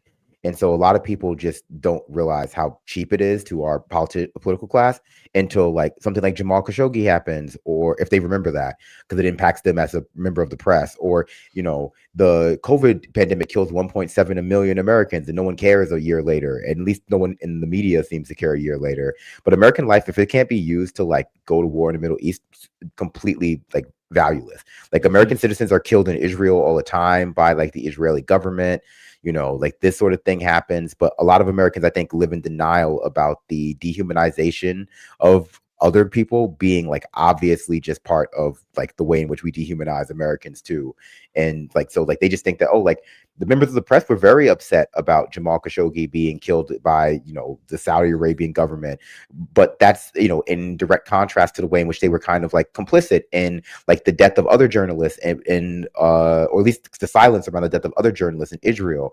But like our political class doesn't see the difference, even if a lot of members of the press imagine there is one, because it's the part of the, society that they're part of. Like, but if you don't believe in the value of like all human life, it's probably hard to like, carve out a distinction for a group that you're not in, even if it's one that other people view as meaningful. So I wanted to get your all of your take on this. As you all know, Dickhead Cheney just died. Rest in puss, Dick Cheney. But today they actually held the funeral, and the amount of people that showed up is actually really infuriating to me. So leave the dead people alone. Not this dead guy. So if you zoom in, you see Rachel Maddow. I saw that. That's so weird. Like, why? Liberal icon. There? Like, she definitely knows better. Out of anyone, right? You see Dr. Fauci. We got Dr. Fauci next to her, right? Dr. Fauci right next to her. You also see this creature, I believe it's a naked mole rat, who somehow brought in James Carville. I mean, that's no surprise. No. I'm trying to see who else. You see other folks that are recognizable. There's another picture as well. So there's this the only picture that came out? There's more pictures. So you also see Kamala, you see Joe Biden, George W. Bush. Just all the least war. If you're a politician, there's like a certain like level of like this is expected of you. You're supposed to go because he was part of the Bush administration. But like if you are a news reporter who knows the amount of war crimes that man's responsible for, like to Brandon's earlier point, if American lives are worthless, fucking the hundreds of thousands of dead Iraqi children means nothing to them. It's just, it? Like, I'm looking for reasons why she was there. Honestly, like, I mean, if you're covering it, I mean, it's a funeral, so like I feel like the cameras should suffice that are just going to be there automatically. If you're there, it's like you're paying tribute to him. You're celebrating his life, and if you're doing that, I have to imagine you're a sociopath. Like Rachel Maddow is okay with mass murderers. Like, is she going to go to No. every other serial killer's funeral as well, or just one that she recognizes? Like, how many more mass murderer funerals is she going to go to? It's so insane because like you shouldn't be celebrating his life. You should be celebrating his death. And objectively speaking, if you're not Maybe happy she that is. Dick Cheney is dead, I feel like you're just a bad person. Like Maybe this she's there to man make sure killed- he's dead. She's like, she wants to see the dead body. She wants to see the body. She wants evidence. double checking. Present the body. I mean, that's the only way to that I would say this is acceptable. But No, Dick the only Cheney way it's killed so acceptable many is if- fucking people. It's He only ignited a acceptable civil if you war. use it as an opportunity to like piss on the casket and then walk away. That's it. Right, Otherwise, I would there's no mushroom reason- stamp Dick Yes. Cheney's carcass right there, and then I'd leave. That's the only reason why you'd That's see the me only at a fucking acceptable Dick Cheney funeral. It's just so ridiculous because these people have absolutely no respect for human life whatsoever, right? They don't care that this man catalyzed a civil war between Shias and Sunnis in Iraq that led to countless bloodshed, war crimes committed in Fallujah, torture, all because of this motherfucker created a drone war where we just like illegally policed and just murdered indiscriminately people in Pakistan, Yemen, Somalia. I mean, Dick Cheney is like as close to the personification of evil as you can get next to Henry Kissinger. And the fact that these people, oh, and yeah, somebody brought up in the chat, Halliburton, he was profiting off of all of this, right? And the fact that you have people honoring him, liberals honoring him, they should fucking be ashamed of themselves. They should cancel her, stop watching Rachel Maddow's show. She is honoring a mass murderer. Like, you should be fucking enraged if you're a liberal. Like, I would spit in her face if I saw her after this. It's so disgusting. Oh my gosh. It's just, I'm sorry, this pisses me off so much. You are pissed. You gotta be. I know how it makes you feel. You already love to see the bad people die. Yes. And seeing somebody that you loved. Would I say you loved? I don't even know where you stand with Rachel. I hate Rachel. I've hated her. Yeah. I think for me, it just shows how like, I don't know, vapid liberal politics are, at least at that level. Because like I grew up in the era of people hating Dick Cheney, like with a passion. I grew up in like New York City in the early 2000s where like people hated Dick Cheney and Bush. And watching the redemption that they've seen in the, the wake of Trump and people, revisiting their legacy with the lens of like lesser evilism, means that they just appear to be good now, and it just doesn't portend good things for like the next 5 years when eventually Trump is out of office and there's like a literal Hitler Nazi in power, and people are like, oh yeah, Trump, we miss him. And that just seems to be where we're going. And I don't watch Rachel Maddow's show, but this is just part of that, like, respectability politics. Like, we don't want to seem unreasonable by like not going to the funeral of elder statesman just because that elder statesman was someone we disagreed with. And the disagreement, is abstracted, so people don't realize the disagreement is over like the death of 1 million Iraqis, lying us into a war, and the lack of accountability on that. And it's all part of the same thing with Epstein too, where it's like, maybe some people don't want to defend like literal pedophiles, but they do want to defend access journalism. They do want to defend unaccountability for the powerful. They do want to defend like the two-tier justice system, and they're being forced to defend it on these grounds when they would much prefer to defend it on like the grounds of Dick Cheney, like killing 1 million Iraqi citizens, or like an Israeli genocide, because those are like brown people. But it becomes harder to defend like the unaccountability of the rich when they engage in such a disgusting, and again, like I would consider it to be a narrow slice of crime in terms of like everything bad that they do. But when they participate in it, it makes them harder to defend, but people still have to, because they're like conditioned to defend it. Because if they start pulling on this thread, who knows, maybe we'll like have a whole new leadership class.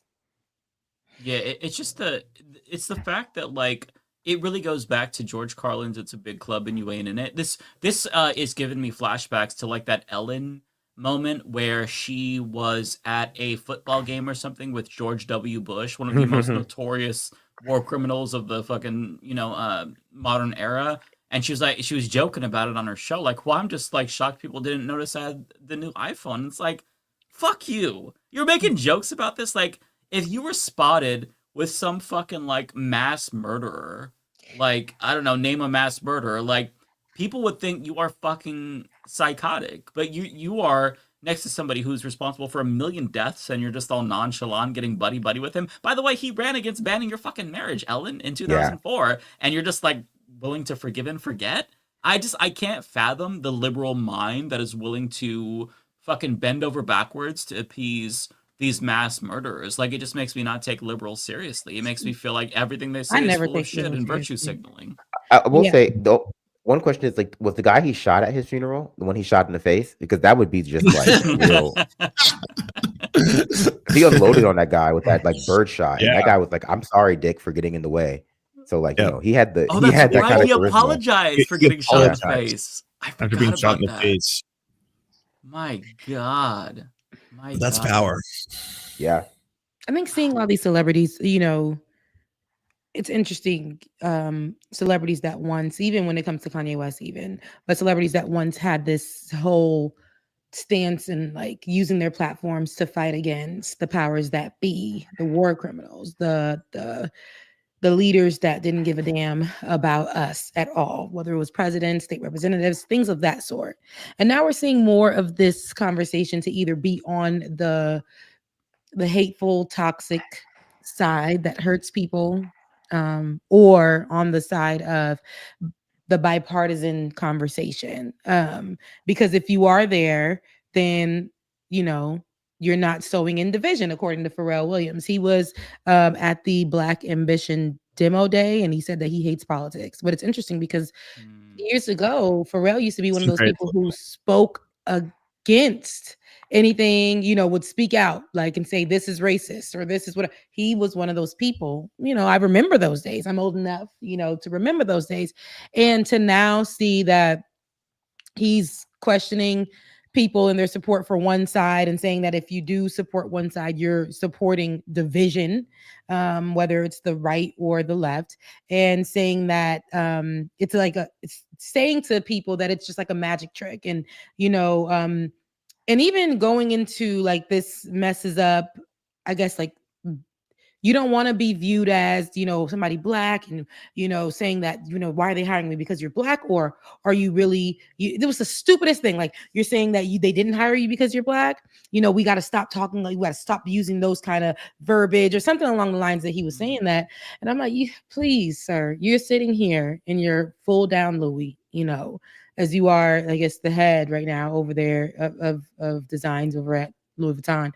But you're sitting here as a rich black man, and the same people that you're talking about, and you used to be the one fighting for those people, and now you have this change of thought. This rich folks, when you get a serious bag, and you live your life outside of the issues now, and you get to go to these Epstein parties, and you get to go to the Diddy parties, and you're invited to this and that and the other. Problems don't seem like problems. Our petty problems and our life's issues. And when we say we're going to work and DEI is the issue right now because they're equating it to black, when it's like a lot of marginalized groups that are being cut off of everything. But, you know, we're sitting here and we're trying to have these conversations, and we're saying I'm qualified, and I know that my blackness is an issue here. We need to be able to talk about that. But you're saying that we shouldn't even bring that up. And it's crazy to see these people get into politics but tell you not to be into politics. And, you know, that's the shift right now. It's, to me, as you were saying, Mike, you're aligning yourself with the pedophile. You're aligning yourself with the right and how they think, this hateful type of way. Even though you're saying you're not choosing a side, this is exactly how they want you to speak. Yeah. This is exactly. I mean, not choosing a side is choosing a side when the country falls to fascism. Yeah, it's inherently political. Right. You can't be like, let's be apolitical at a moment where like you can't. You know? Yeah, everything is political. Every single thing is political. And Pharrell Williams, for him to pretend like he's neutral, didn't he perform for the IDF? He's performed in Israel a number of times. Like I think he's definitely been a strong Israel supporter. I didn't know he performed for the IDF. That's even worse. But and correct me if I'm wrong, but I mean, like if you perform for the IDF, you never get to take the high road ever again for the rest of your life.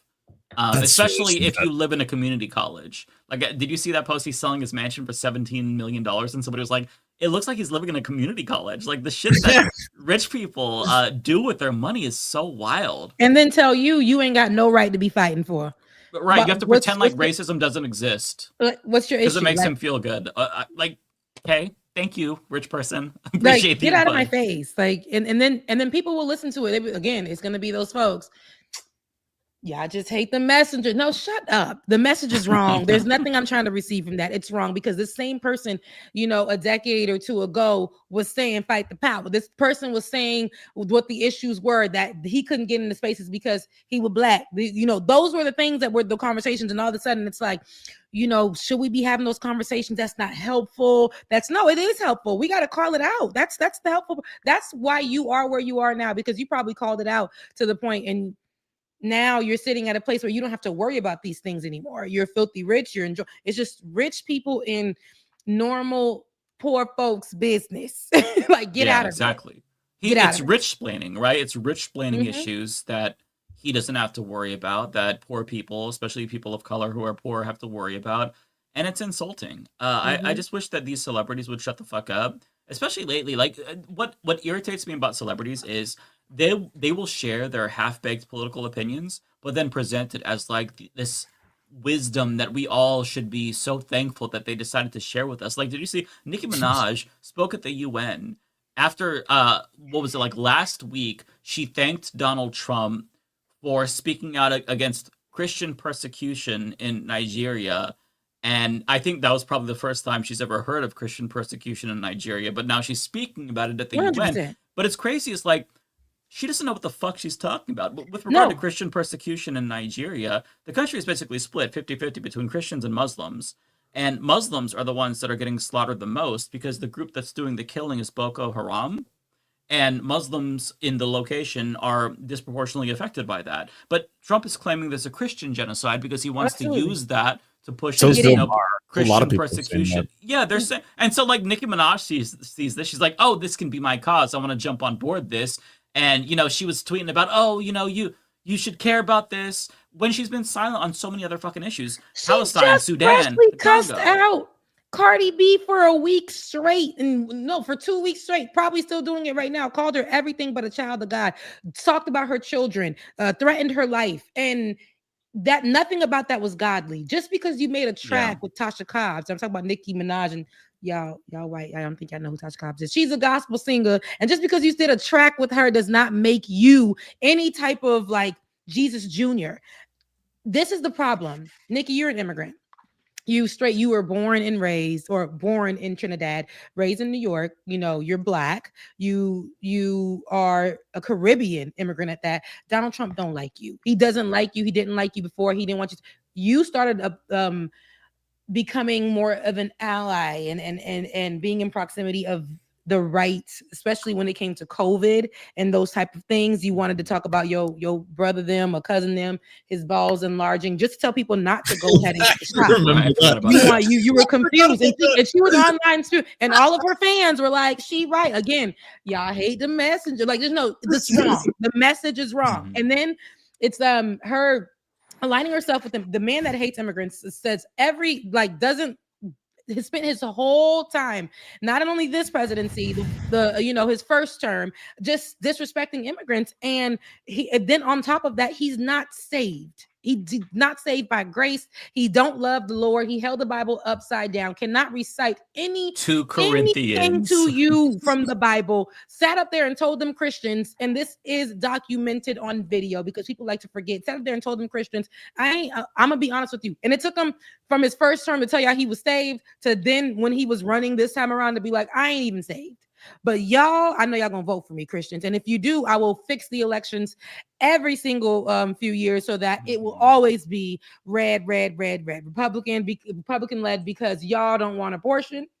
And I just want to make sure that my people are always going to be in the White House. And so we can do that for each other. And they was like, that's enough for me, because that's all Christians, especially white Christian nationalists, that's all they run off of is that one thing. abortion, and that's just enough for them. Oh, we got to save the children. We got to make sure we're not killing God's kids. But you're talking this. This is coming from a man who doesn't believe any of those things. Probably benefited from abortions a lot, especially messing with these kids. Oh, yeah. But very much doesn't believe in any of this stuff. He just wants this from a political gain. And y'all are and Nicki Minaj to be aligning herself with that. And I think it's because I think something's wrong with her mentally. I do think that she's off. I do think, especially the way that she's been online, all of that. But no. Says she's Nikki got to the stream. Oh, You missed I the was last running my couple. mouth. Was y'all gone? Just for like 10 seconds. You were doing great. I was like, I'm loving this. Anyways, Nicki Minaj is wrong, and that's it. I would like to see if Nicki Minaj thinks that her political opinion is so valuable and she's so knowledgeable, put it to a test. Instead of doing a beef with Cardi B that's all petty and shit online, do a political debate, and then Cardi B can clap the fuck out of her cheeks. That'd be I don't think we amazing. want to see Cardi B. Not Cardi B. Cardi B, we do want to see. I don't think we want to see Yes, Nicki we love Minaj Cardi. do a political debate. If she was debating I'd like to Cardi see B, I would B watch that. destroy her. Yeah, Cardi B knows her fucking shit. She knows history. She knows. So I would love to see that. Yeah, she's smart. Yeah, she is. And she learns her stuff as she goes as well. Some of these things she makes sure she talks to people for seriously get the information, even when she was wrong. Because there have been times that Cardi has been wrong, and she's listened to. If she felt like she's listened to her fans who are saying, "Hey, no, you got that wrong." Nikki, on the other hand, ignore, and say this is right, and all those. And it's funny because I feel like, again, she's not feeling like she's in the limelight anymore. She's not wanting to just relax in her legendary space. She's just not. And I think that for that reason, she's going to she jumped into a place where people who are like her stats are literally the stats that the right says, oh, we don't F with it. Like put them in an immigration camp, get her out of here. But here she is. She wanted to be the black, especially the black rapper, legendary one, but she doesn't want the legendary status right now. But the black rapper, everyone knows, and she's aligning herself with Trump. If she's doing it, she's black. I mean, we know a black woman who's a famous rapper who says, this is wrong. So she knows, now she has these white Christian nationalist rhetoric that she's going to be spewing out, and it's opening the doors for Donald Trump and friends to infiltrate Nigeria for no damn reason. Yeah. No reason. Aside from the oil and natural resources, because that is one thing. It's like it's a little bit coincidental to steal isn't it, from them, absolutely, to get in over there and get the resources, to get the goods. But the reason that they're giving, let's be for real. But isn't it so crazy, what a coincidence it is that all these countries like Venezuela, Nigeria, where they really are concerned about human rights, there also happens to be a vast amount of, oil wealth. Or the Western Sahara, where there's mineral wealth. It's crazy that, that's the way it works. Probably nothing. Yeah, I'm sure it's nothing. No need to look into that further. But we should probably wrap right here because Brandon has to check out. Brandon, before you go, can you tell us where we can find you? Well, you can find me. Yes, I mean, I only have really one thing, although it's happening all the time, and except for after today, where I'll be on a trip, just recuperating. I'm having stream burnout. No, but you can find me on YouTube and Twitch at The Discourse with Brandon. It's not the best SEO, but I think that because of the thumbnails all having my face in them now, it'll be easy to find. But it's just The Discourse with Brandon, which is my name, not the discourse part, but Brandon is.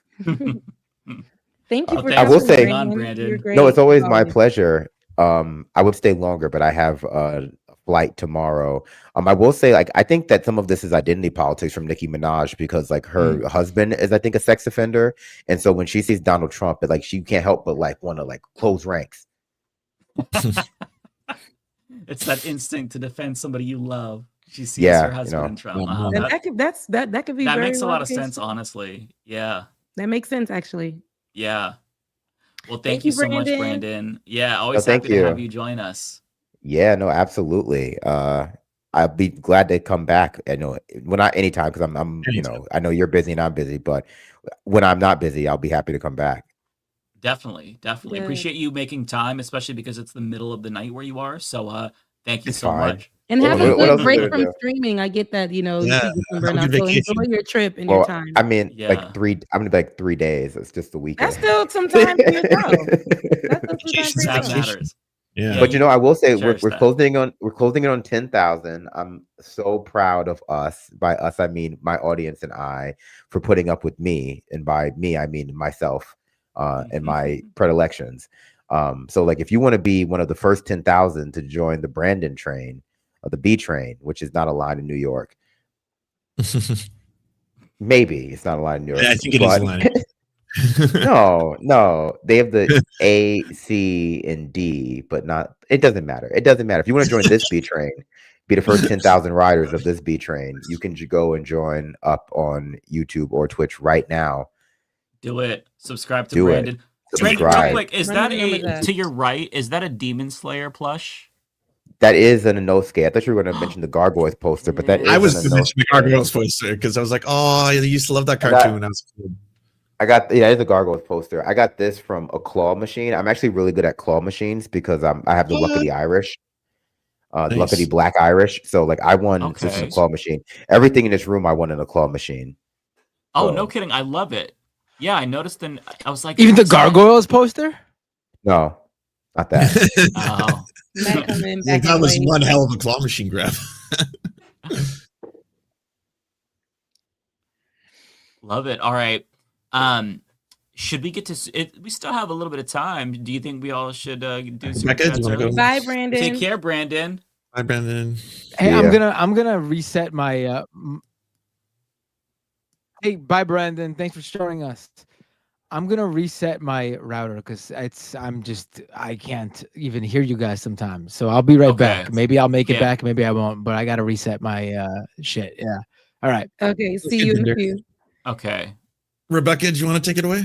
Oh yeah, I will. Absolutely. Oh, Oh my goodness. that's crazy. That was listen, it's been long nights and long days for me. We don't need those close-ups. Okay. Yeah, let's go ahead. Let me pull it up so we can. And I want to say thank you guys for definitely helping and supporting me. I really, really, really appreciate it. Okay, let's go to the super chats. So thank you, 20th Century, for the membership gift. Thank you. I appreciate that. Tiger, thank you for coming to my chat. He said Rebecca snuck in like she was late for church and the bishop was already preaching. I definitely did. I was just like, let me just come in. They talking. You know, when you put the finger up, that's what you do in the black church. When you interrupt and you coming in late, you just got to do like this. Like this helps any, but this is what you got to do when you walking in. Red Fire, Blue Ice, just a little something to help you out. I'd appreciate that. I appreciate that. Thank you so much. Schism said this I loved. Schism said, you inspired me to go to school. Thank you. Wow. I really love that. And I'm so proud That's of you for awesome. making the decision to go to school. How I inspired you. I thank you for warming my heart with that because I love me some education. And if you are able to get it while they're trying to mess with it right now, I think that's great. I think the more you know, the beautiful, the better. So shouts out to you, Schism, for that. Oh, yeah. I like that. That really warmed my heart. I was like, oh, mine too. That's the best kind of compliment. I love Yeah. that. Parker 402 said, anyone wanting to lift their spirits, watch the celebration videos in Port-au-Prince, Haiti, when they qualified for the World Cup. That was like 2 days ago, earlier this week. Man, okay, that was really good news coming out of Haiti. For us, we qualified after, I believe it's like over 50 years since we first qualified, and we qualified for the World Cup. So we gonna be in the World Cup. It was such a celebration in Haiti, and with all that's going on, we needed some good to come out of like what's happening or for Haitians, and everybody was celebrating. It was like a parade, and we haven't been able to have our carnivals and things of that sort. So it gave like carnival vibes for the last 2 days. Every night people have been out celebrating because this is a big deal. Oh, that's amazing. And the respect for us and our game and all of that. So it was beautiful. And also there's the Miss Haiti right now, who's representing with a pageant. What's the pageant? The World Miss Universe something. But she is doing phenomenal. amazing, great. But not so great news about Haitians. Donald Trump is attacking another state representative who is Haitian, Sheila McCormick, out of Florida, and it's garbage what he's trying to do. Ron DeSantis out there, they trying to get it just like they got AG out of New York, just like they got the other people. But that's a story I'll cover for another day. But it ain't no good. Donald Trump is really low down and dirty on how he's trying to really attack and indict these state representatives. But that's a developing story as well. 20th Century, thank you so much for your super chat. Love your voice here and the channel. Thank you for your commitment to journalism. Y'all just making me smile. That's just thank you. I appreciate that. Thank you so much for your super chat, Demon Lord Rimuru Tempest. Thank you so much for your super chat. Tiger, thanks again. What team are y'all on? Because I'm gonna have to read this. Did Trump give the guac 5,000 to A? I had to read it. A, Bubba, not way too much. A, Bubba, Bill Clinton, or B, Bubba the horse? If I had to guess, I would say the horse. I mean, this is your super chat. You got to answer it. Someone paid for your political opinion and assessment, for your expertise. I don't have any on this one. I really think it was, I don't know. No comment. I play too much. Narrator 6896. Thank you so much for your super chat. Must we pretend? And this one I was like, preach. Must we pretend libs wouldn't sell their next of kin to be close to power, or that Trump stopped calling for the deaths of people he didn't like in 2017? They've been on, like you said, they've been on, and it's true. We are watching, or we will watch, and we have seen how liberals or people, they will start to bend themselves into a pretzel so they can get over to some form of power, and then all the things that they said that they would do, or what they've experienced, or how they've been, they tend to forget that. So you're totally right, and thank you for your super chat. Ash.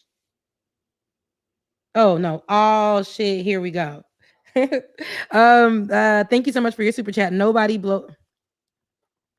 gotta read these. Nobody blows Bubba's better than me. DJT. Some say it's the best he's ever had. Pendulous Dragon, thank you so much for your super chat. Love you, mean it.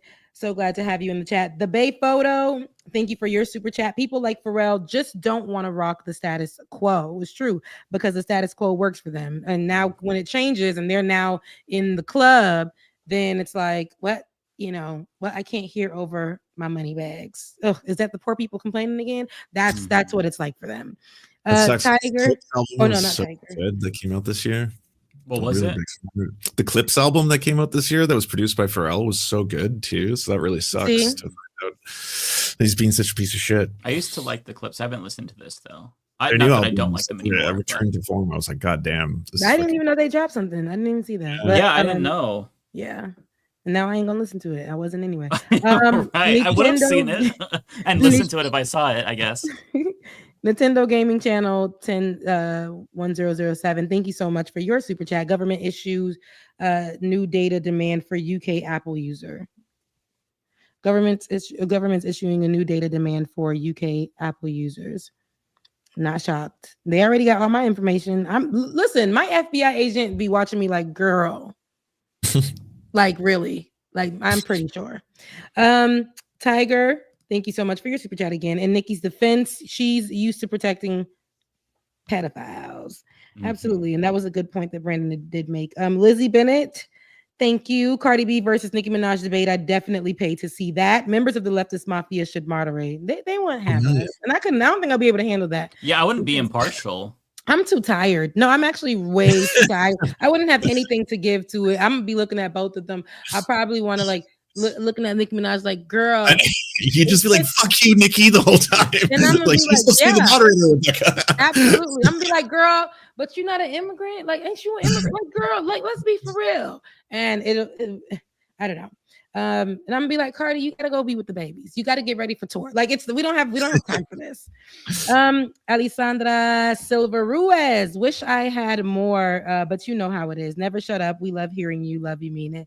Listen, whatever you give is just enough, and I appreciate you for being here, and that means the world to me. So love you, mean it. Omega Shinron Dragon, Nikki Def running out of money because of her husband, and that's why she's drifting. Otherwise, she wouldn't care. I don't know if she's running out of money. I feel like, but she is paying a lot of money, and especially for the cases of her husband and all the things like that. But I just think that she is feeling left out. I think that she's mentally unwell. I do believe that. I don't want to diagnose her because I'm not a doctor or a therapist, and now Donald Trump says those are not even professions anyway. But I just think something's going on there that's deeper, and now she's just aligning herself for some kind of. She really wants to feel seen again, feel number one again. She won't take a seat and let other people just shine. And I think she's she's also really narcissistic as well. I think that's a big part of it. Yeah, she is. Yeah, it sucks to see this all happening in real time. And she just gets up the next day, the crack of dawn, and gets online to find, like, she tweets back to back, and she thinks, and then she calls herself. She quotes what a lot of people do when they're in positions of power or they're celebrities or something, and they're cussing people out and using nasty words. They'll use the Bible verse, touch not my anointed, like to protect themselves. And I'm like, girl, let's be for real. You aren't like, your mouth isn't anointed. And biblically speaking, if you want to go there, what you're doing is not godly. But yet she believes that she's seated at the right hand of Jesus. It's crazy. And thank you so much for your super chat. JD Bovi 4181. Happy Thursday. Appreciate you all. Love the show. I also wanted to go because somebody did send me. I clicked on my donation link and they sent, or Aaron. Well, hold on. There's a comment there. I think I could read it in here. I can't read the whole thing, which sucks. I don't know how to do that. But it's Kowalski. He said, the Canadians missed the best Leftist Mafia show last week. Made my week for sure. I hope you all have a live show at some point. It would be an honor to meet the Leftist Mafia crew. I think there's more written there, but I can't read it. But thank you. Thank you so much. And hold on. Yeah, did you guys see the show last week, Lance? No, what happened? We had a live. Oh, we let people jump on camera with us, and it went really well, actually. Yeah, I was just gonna say, of course, Kowalski would want to do the live show now that he knows that the entire Leftist Mafia audience, as well as some of the hosts, apparently thirst for him. Kowalski I mean, wouldn't he feel like the yes, like a great dude hanging out in front of all the people live? Kowalski's handsome, and I think that everybody, you know, and we gave his page some love, so everybody definitely go make sure you subscribe, follow all the things. I think that what he does is beautiful, but we never seen Kowalski. He looks like the little the little cartoon face that he has, but in real life, and he really be on them tractors. It's just nice to see. So it was good. Yeah. So we got to see some of our favorite audience members, the people in the chat, all the things. So it was good to experience that and do it live. So hopefully we get to do it again with y'all there. But I also wanted to shout out Michael Carver.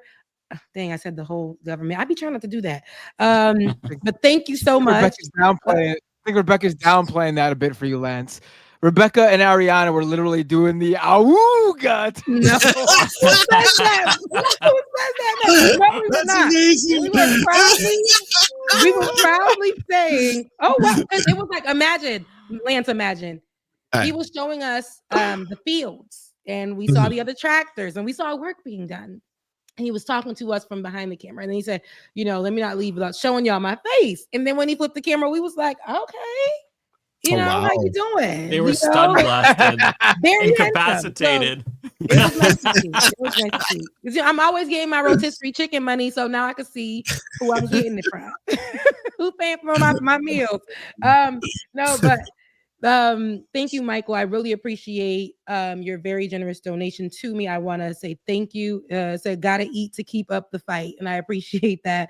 And to everybody thus far who has been supporting and giving and all the things. I really, really appreciate y'all. Because of you, the lights are on, all the things. I love y'all so much. Meaning, I am dropping a video tomorrow on my channel. I never got to talk about this because this year has been crazy, but I also reached 10,000 subscribers on my channel as well. Hell yeah. Like a month or two ago. Congratulations. But you know, Congrats. so it's been good. So I really appreciate it. That's some good news for me as well. So the donation link is in my chat in my chat pinned. And again, I will see y'all next Thursday, y'all. We're gonna be on because it's the turkey. It's Day. Thanksgiving, yeah. It's Thanksgiving. Actually, Unless before Lance and David wanna do before you go, something. Rebecca, I just want to say I was thinking about you earlier this week because I don't know if you're a fan, but Haiti has we made just it to talked the about it. World Cup. We were just talking about Yeah, we just talked that. about it. And yes, I am excited. I am a fan. Oh, Okay. when I was knocked out of the, of course you brought Yeah, it up when when you I was wasn't knocked in the. Yeah, all right. Well, congratulations, Thank Haiti, you. for the first It's time since great what, news. 1974, right? Yeah, and it's been a World long Cup. time. So now we're here. We get to do it after all this time. And what's really special about that is that the people in Haiti got to celebrate a moment. We don't have to, because every year, you know, we won't be making it, and then we got to go and like cheer for Brazil, right? And we really in it. We don't have to be like Brazil or Argentina. We are like Haiti is in there, and we get to really celebrate, and hopefully we do really great. But thus far, it's been so good to see, and the tears that were happening on the field from the soccer players was so genuine because they did something huge for Haiti, just even getting qualified. So I'm happy, I'm excited, and but yeah, are we coming next Thursday? No, we're not. not I'm be leaving. there. Yeah, I was planning yeah. on it, but if you guys are all taking a vacation, then it's a vacation. Yeah. You and David Dole could do a show, which means that you can do a show. And then can. shouts out to David though. I missed him, and it was good to see David. I know he dropped off, but I just wanted to say I missed you, David, and it was so Always good to happy see to you. have David. So good to Yeah. see your face. Missed you. Love you. Yeah, it's- All right. See y'all. No, not care, next Rebecca. Thursday, but the Thursday after next. All right. Bye, guys. All right, see ya. Bye. Did you want to go next, Lance? I'm gonna run to the bathroom real quick, and then Yeah, I I can can control go me and right now. I got him in front of me. Okay. Cartoon 49. Thank you for the $2. How concerned should we be if Paramount buys Warner Brothers? I would say concerned because it's always bad when huge corporations cannibalize one another and basically have a monopoly over an industry. It seems pretty clear that Warner Brothers is being bought out. So I think we gotta like. I mean, Comcast and Netflix have to put forward their packages right now for transparency. Yeah. So like, you know, it's gonna that scenario where they're gonna get bought out is going to happen.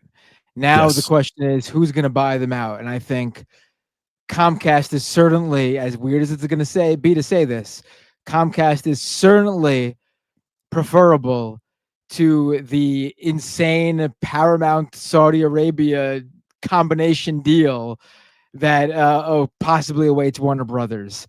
Please, Comcast, if you're gonna do something good, buy Warner Brothers. I guess, as weird as it sounds. Yeah, I mean, Matt's right. It's happening no matter what, and it's bad no matter what. But there, I guess, are worse situations. That's all there is to it. All right, but if it's good, it is preferable that, like, you know, if the news drops that Comcast buys Warner Brothers, it's actually the best case scenario. I just want people to understand that, because Paramount is planning the worst. Where Saudi Arabia is involved. It's the new right wing. What's his face from Oracle's son runs Paramount now, and they're very close to Donald Trump, and Barry Weiss is at CBS. The Looney Tunes being a Donald Trump aligned associated production would be the saddest thing imaginable. Cucker Tarlson, thank you for the $4.99 with the message fuck yeah, let's go Brandon. Evan from Portland, member of 20 months, thank you. My union, Oregon's third largest repping workers at Oregon Health and Science University, just voted 93% to strike. Hell yeah, congratulations. That's huge, awesome news. Bay Photo, I think it was a $4.99. Didn't Asmongold fall through his roof cleaning dead rats out of his attic? I didn't know about that one, but I believe it. There was a possum that was in his roof that broke through because it was so disgusting and falling apart that it eventually, I guess, the juices soaked through the ceiling, and then it actually collapsed in the middle of his house. This is I know like about some that fucking one. cartoon character shit. Thank you for the other Don't Obey photo. Looney Tunes 9000, thank you so much for the $4.99. How the hell are we not to know where Oscar takes a piss in his can? I do Muppets pee and poo? That's, I guess, a question for scientists. No, they don't have buttholes. Okay. I mean, they got butts. Yeah, there's no hole though, or no urethra for them. I mean, there is a so- hole. I mean, that's where the hand goes. Right. Well, yeah, maybe. I stand corrected. Apparent dreamboat extraordinaire, Prairie Fire Neb for the $5 says, do you think the Tory defectors and retirements is a net good for Canada, or will it bolster the neoliberal hold on the system? Is PP losing control? Yeah, if everyone in America doesn't know, Canada just voted on its budget, which meant that as of Tuesday, we could have gone to an election. If it didn't pass, it had to have passed. And a couple of conservatives actually did what's called crossing the bench. And one of them actually joined the Liberals in order to, I guess, not only support it because it's a pretty right-wing budget. That sucks. The NDP voted for it because they can't risk an election because they don't have a leader right now. And it passed, and it sucks. It's the biggest increase in our military in my lifetime, and in the RCMP and border security, while taking away a lot of social safety nets. So it's a very right-wing budget, and it sucks. And that's what you get with a neoliberal center-right politician banker. He'll do center-right politician banker shit. That sucks. Yeah. Narrator 6896 with the $5. Other Matt, when is Matt coming on Leftist Mafia?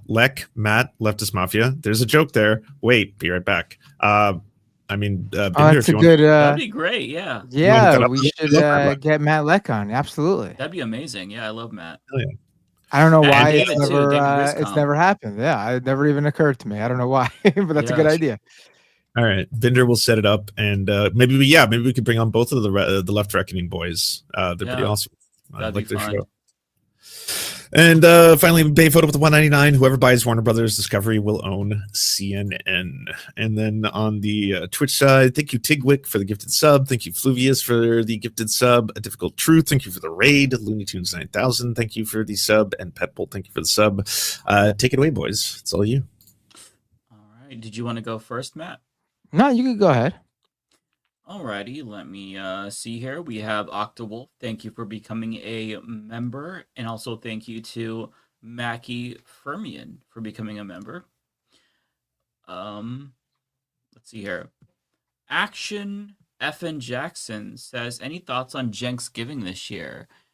I'm not going to watch it live, but I will watch the VOD for sure, because it's always very Jenksgiving?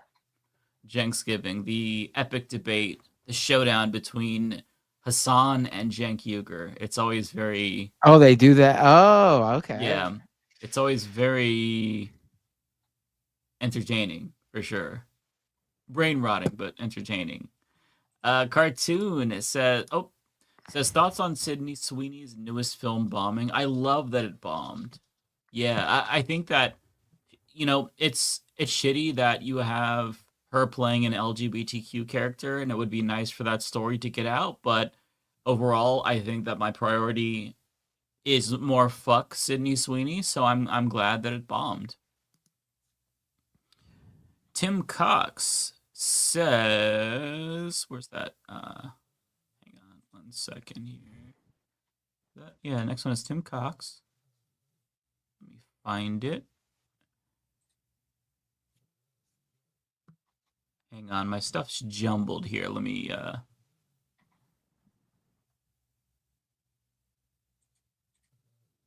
it seems like they're kind of out of order.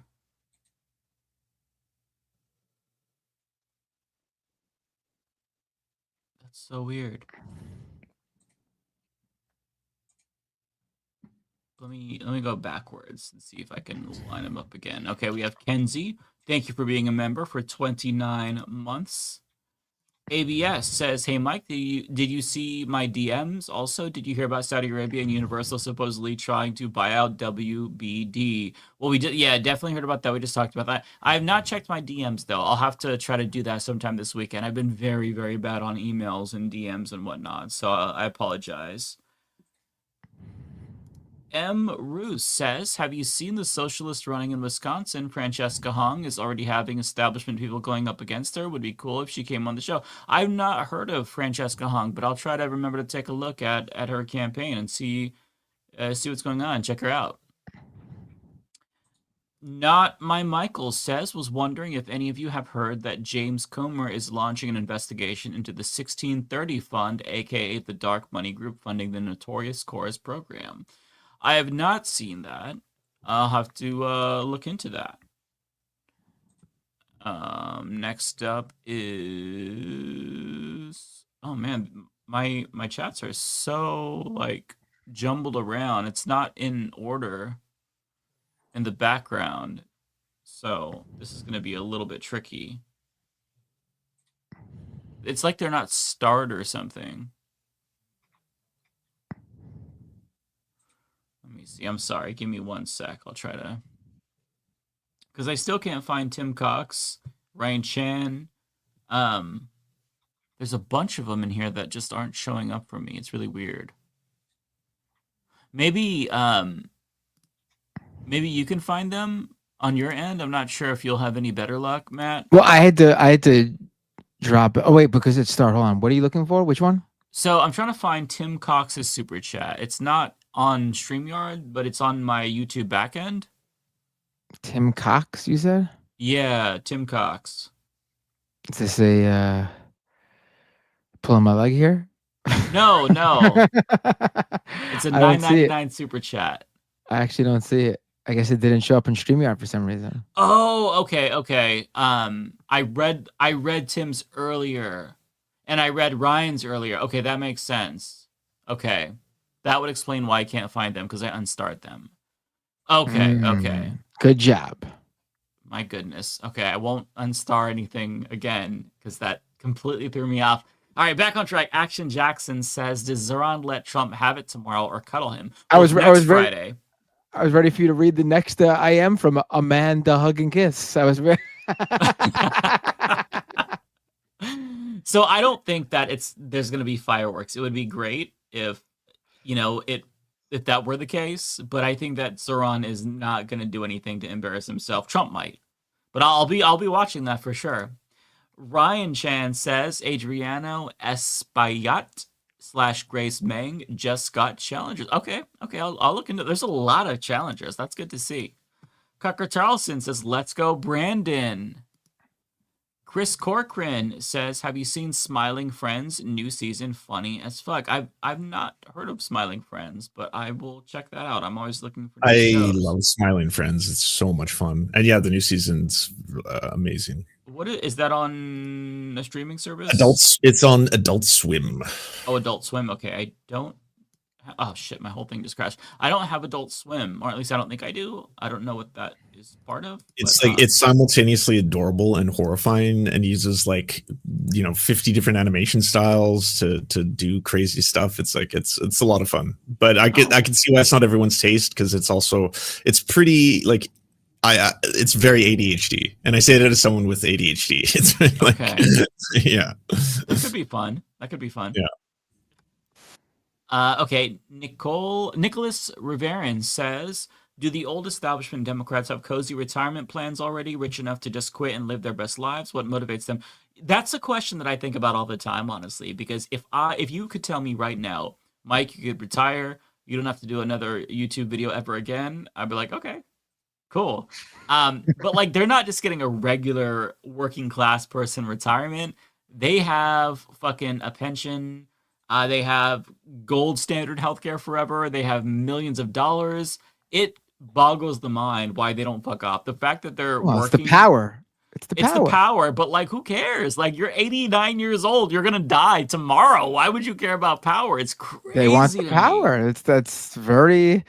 It makes them feel. It makes them feel. I don't know, but that's totally what it is. Finally feel feelings. They're power perverts. they got to feel something. They got. It's crazy. That's my explanation. You know what pisses me off way more than that? How people like Elon Musk are the most miserable humans on the world while being the richest. Like you could do so many fun things with unlimited resources. Everyone always fantasizes, like I'd have an island for me and my friends. We'd have 24/7 parties, invent healthy cocaine, like all that kind of stuff, right? And all he does is just be miserable and stay on Twitter all day and doom scroll and do ketamine and piss himself. And like he doesn't even have sex. He sends his sperm to women to inseminate them. Like he doesn't enjoy anything about life. It's such a miserable existence. Yeah. Interesting though that Lance, his go-to if he ever had lots of money would be to become Jeffrey Epstein and buy an island. I thought you were going to say John McAfee. If I had like unlimited money, I would just get like $1 million in cash and just like walk up to random people and be like, "Here's $10,000." Like, "Hello, little kid. Here's 1,000." Like, not do the Mr. Beast thing where you have to film it to get the reactions for content, and just be like, $10,000. Okay, cool. Not clout farm, just like to a cashier. You know what? Here's $100K. Take the year off. Take 2 years off. Just be a fucking like Daddy Warbucks or whatever. Just be nice. Be the Monopoly man. But they're fucking miserable pieces of shit. Cosmere Dragon says, reminder next week if LM is not on Thursday, invite Kyle if on another day. What about LM Kyle and Corn crossover episode or a LM KKF crossover episode?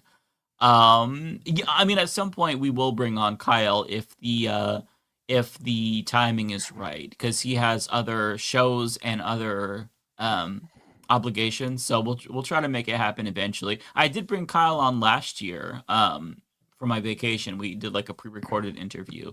So I'm bringing you the Kyle content. I did a video about Kyle a couple of weeks ago to quench your thirst, but Kyle's in hot demand right now. We will have to bring him on at some point. Demon Lord. Where's Demon Lord? Damn, Demon Lord, $50 super chat. That is a lot of money. Thank you so much, Demon Lord. That's so kind of you. Jesus Christ. Thank you. I watch Asmongold for some odd the gaming reactions, and anytime he's reacting to a Bernie Sanders video to see him agree to just about everything Bernie says. Also, did you see Kyle Kalinske video calling Asmongold the dumbest streamer of 2025? I did see that. I saw that, and I watched the Vanguard. They did like a breakdown of the back and forth. Yeah, I mean, if you like Asmongold for the gaming stuff, I think that's perfectly fine. I think that he doesn't do any gaming stuff anymore, though.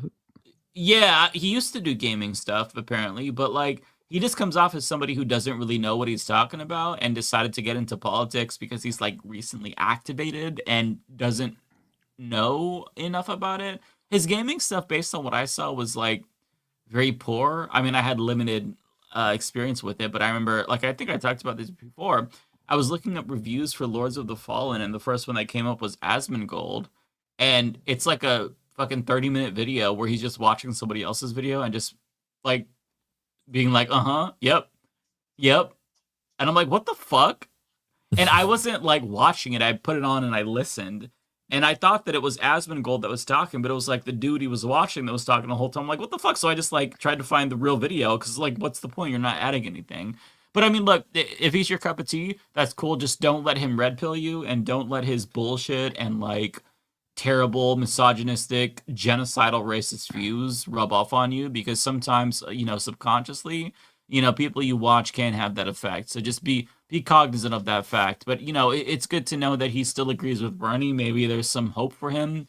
Maybe he can be open-minded, although based on what I've seen, like some of the stuff that he says, I would guess that he cultivated an audience that's going to kind of box him into this reactionary type content. But, hopefully he'll change. I don't know enough about him to really say otherwise, other than just like, I hope that, he does better, because the shit he says is, it's bad. It's very bad and uninformed. Cartoon says, thoughts on Kyle Kalinske v. Asmongold beef on Twitter. Find it sad that many folks would support him over Kyle. These folks need IRL community. Yeah, so I don't think people are really, it's just Asmongold's audience that is like bombarding Kyle's video, but I think that every leftist is on team Kyle, myself included. Because I mean, if you look, if you're gonna get into politics and you're not gonna stay in your lane and just talk about gaming and anime, then people are gonna come at you. And Kyle's been doing this for a very long time, and he knows what the fuck he's talking about. So, Asmongold might have a bigger audience than Kyle at the moment, and can send his little trolls to attack him. But that doesn't make him automatically correct. Kyle is objectively right. Asmongold does not know what he's talking about. So yeah, I saw that. I watched the Vanguard's video on it, and yeah. Corey Springer. Where's Corey Springer? I don't know. Wait, find the next one here. Tara. Oh, here we go. Corey Springer, member for 28 months. Thank you so much. Tara, she recommended that stand-up video. Thank you so much, Tara. Appreciate that. Bay Photo says, hey, Mike, quiet, piggy. How dare you? Tara says, even those preying on 18-year-olds would go younger if the law wasn't there. And that's so gross to think about. The Bay Photo says, of course Trump was being sweet with MBS. Who do you think is buying all that Trump coin? Like, seriously, they've been bankrolling the Trump coin. I mean, that's all of it, really. That explains all of it. He doesn't want the gravy train to stop rolling. Unknown says, aren't Republicans saying that Democrats are all over the files? Wasn't Trump a Democrat back in the day? I'm not really sure if he was. Maybe he was a Democrat. My understanding is he donated to a lot of Democrats, but he also donated to Republicans. But either way, he was a Democrat. He was a Democrat back. He was. But he was like one of those Wall Street Democrats. Okay. So he's a corpo dem. I mean, I'm not going to be surprised to see Democrats in the Epstein files at all. But if they're in there, then if there's evidence of wrongdoing, they need to be prosecuted. Look, Chomsky is in the Epstein files. Chomsky's in the Epstein files. If there's evidence of wrongdoing, I'm sorry, you got to haul his 150 fucking 4-year-old ass to prison because we can't let rich people get away with crimes. That's just not acceptable to me. I don't give a fuck who you are. And I love Chomsky, like what he puts into the world, but I don't know why you're chumming it up with a fucking pedophile. Unknown also says, I don't know. There's a few celebrities that are wonderful. A few come to mind. David Tennant, Russell T. Davies. They're wonderful. Talking about our conversation about celebrities. It'd be really funny. It'd be really funny if Chomsky did the Trump excuse. Like I was watching him closely. Just I was a double agent. Yeah. He's like this. You know that episode of South Park where the cop was trying to do like a prostitution bus, but he was fucking all of the dudes, and then he would arrest them. Right. Let me see. Someone had to do it. Okay, so that is actually that's it. That's all that I have. But yeah, those are the good celebrities for sure. Because we were bitching about celebrities being annoying, Nicki Minaj and Pharrell. But yeah, I agree with him there. But that is all that I have. All right, let's go to. I'll go to mine now. Can you go through it on the StreamYard and pull them up for me? Yeah. All right, cool. Here we go. Cucker Tarlson with a super chat. Thanks for having Brandon on. Love to you all. Yeah, Brandon's great. I would love to have him on more. He's amazing. An honest to goodness pleasure to be on a show with him every Thursday on the majority board. He is fantastic.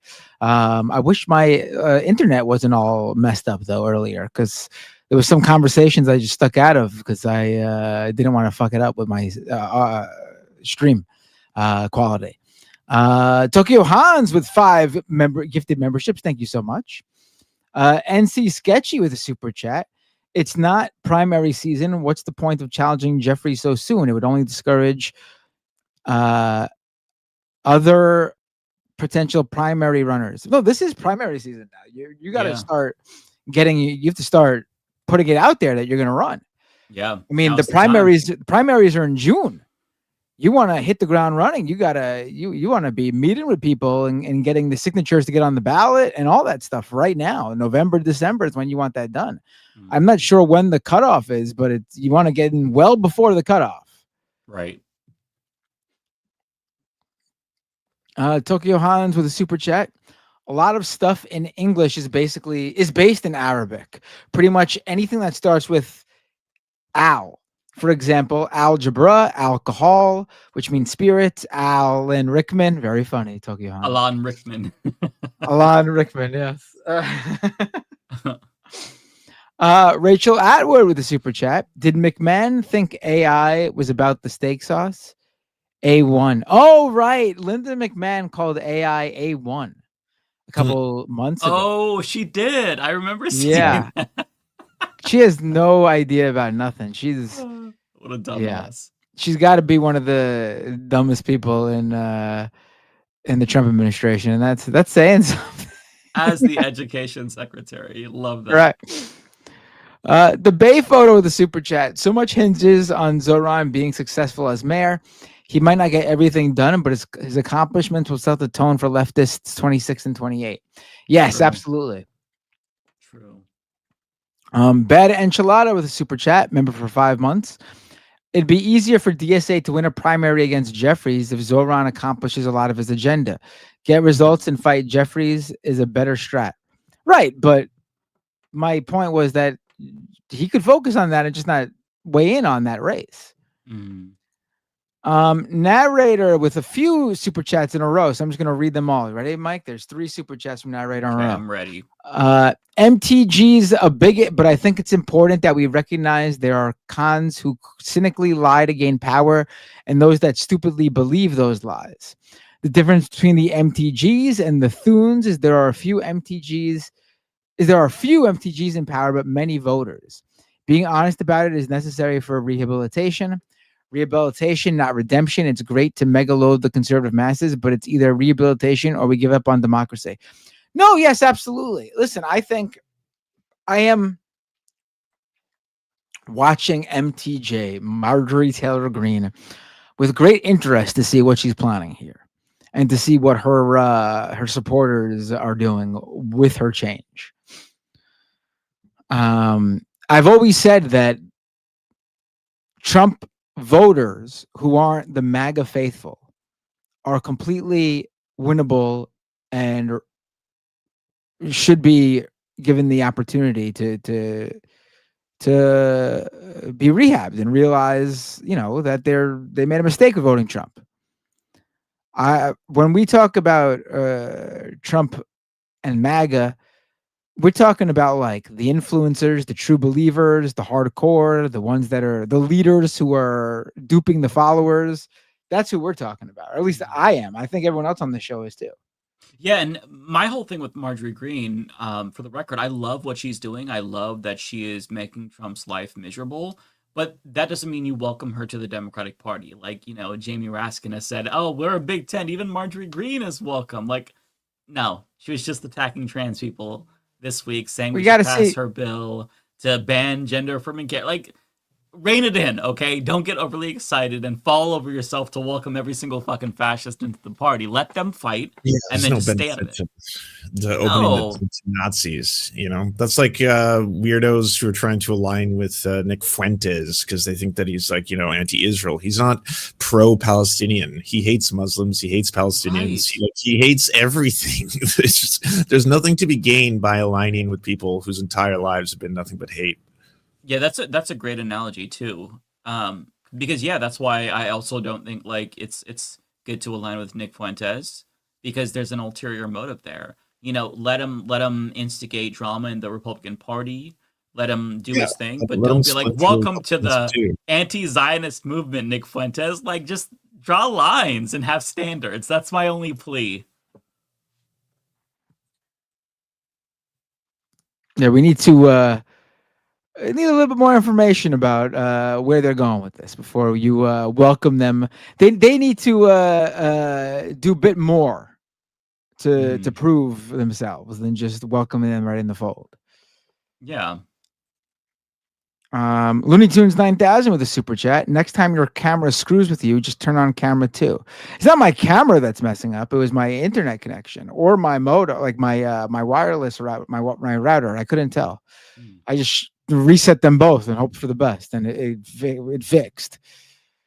Narrator with 6'8" 96 with a super chat. Remember the Panama Papers? Those did feel like a forever ago, didn't they? Yeah.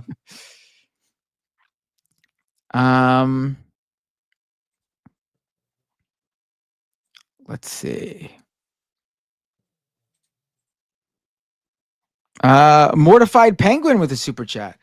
Just got my back pay as a Fed. Love y'all. Brandon is a lovely addition this week. Absolutely. And great to see that Happy to see that. they got you your money. Yeah. Thank Unbelievable. goodness they couldn't deny that to you. That would have been so fucked.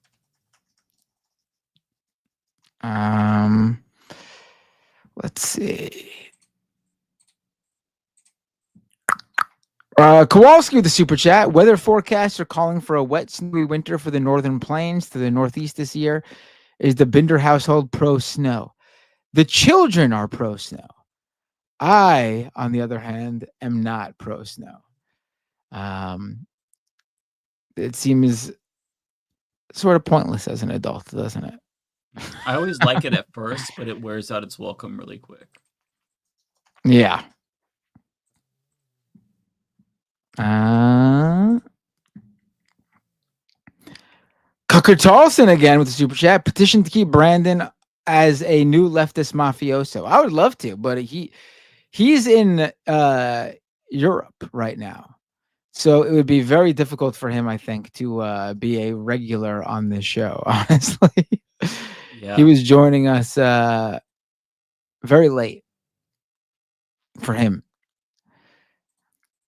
Narrator with another super chat. Oh, wait, no, narrator's got 2 in a row here. Let's read them. Don't try to crab dip. Yeah. And Cook County in Illinois just guaranteed income for residents in 2026. What?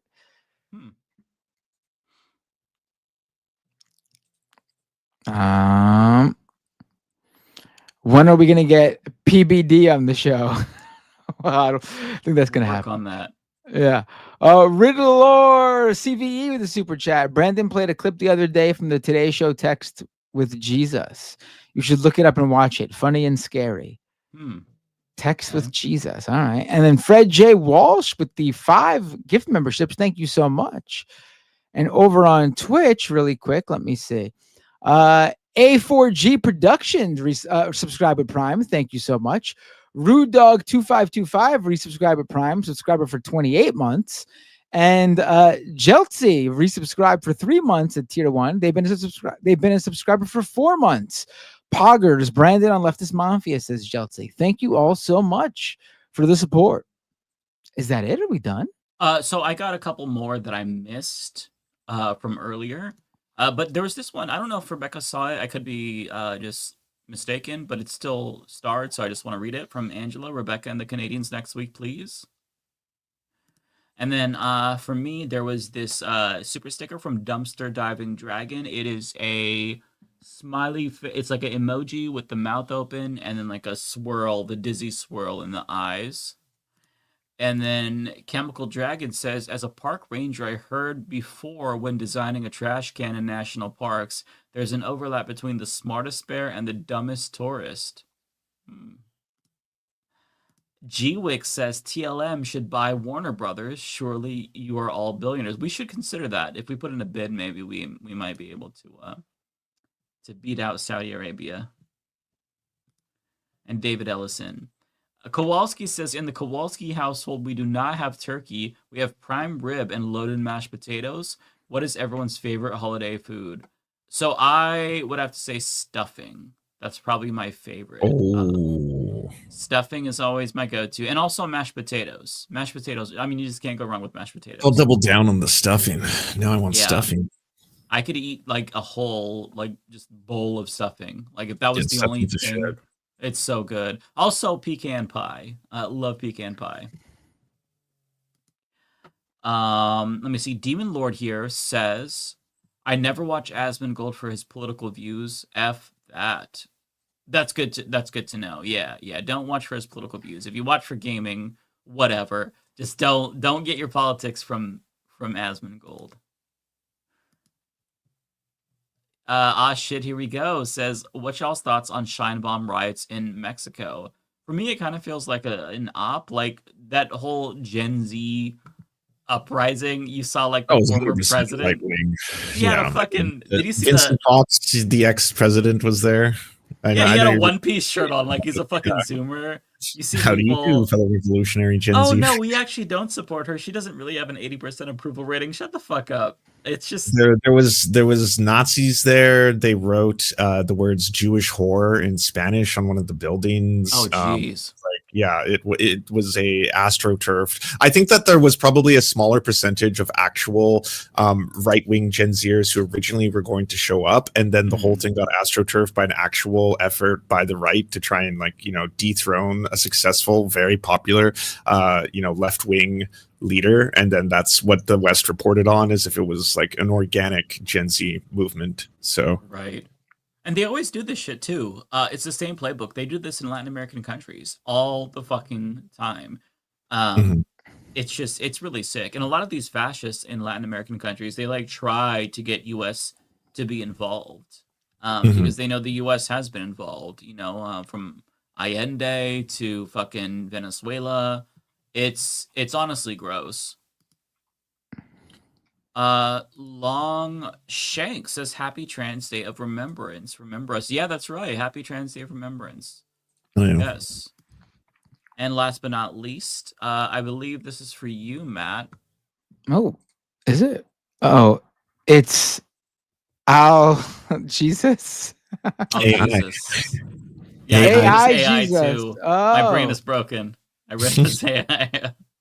I wasn't sure which previous comment you were referring to. We moved fast on this show.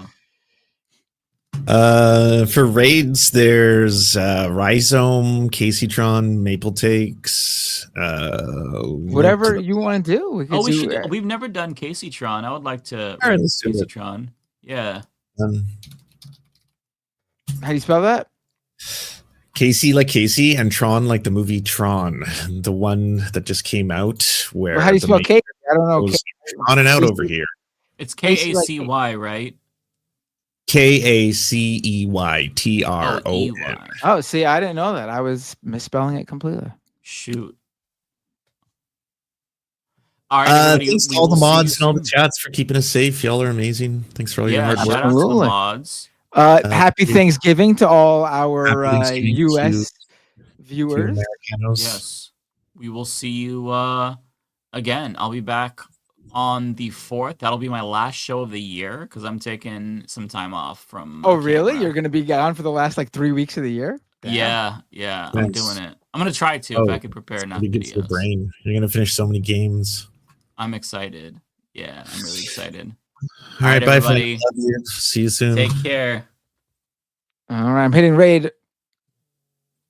All right. Peace, everyone. Happy Thanksgiving. Yeah, happy Thanksgiving.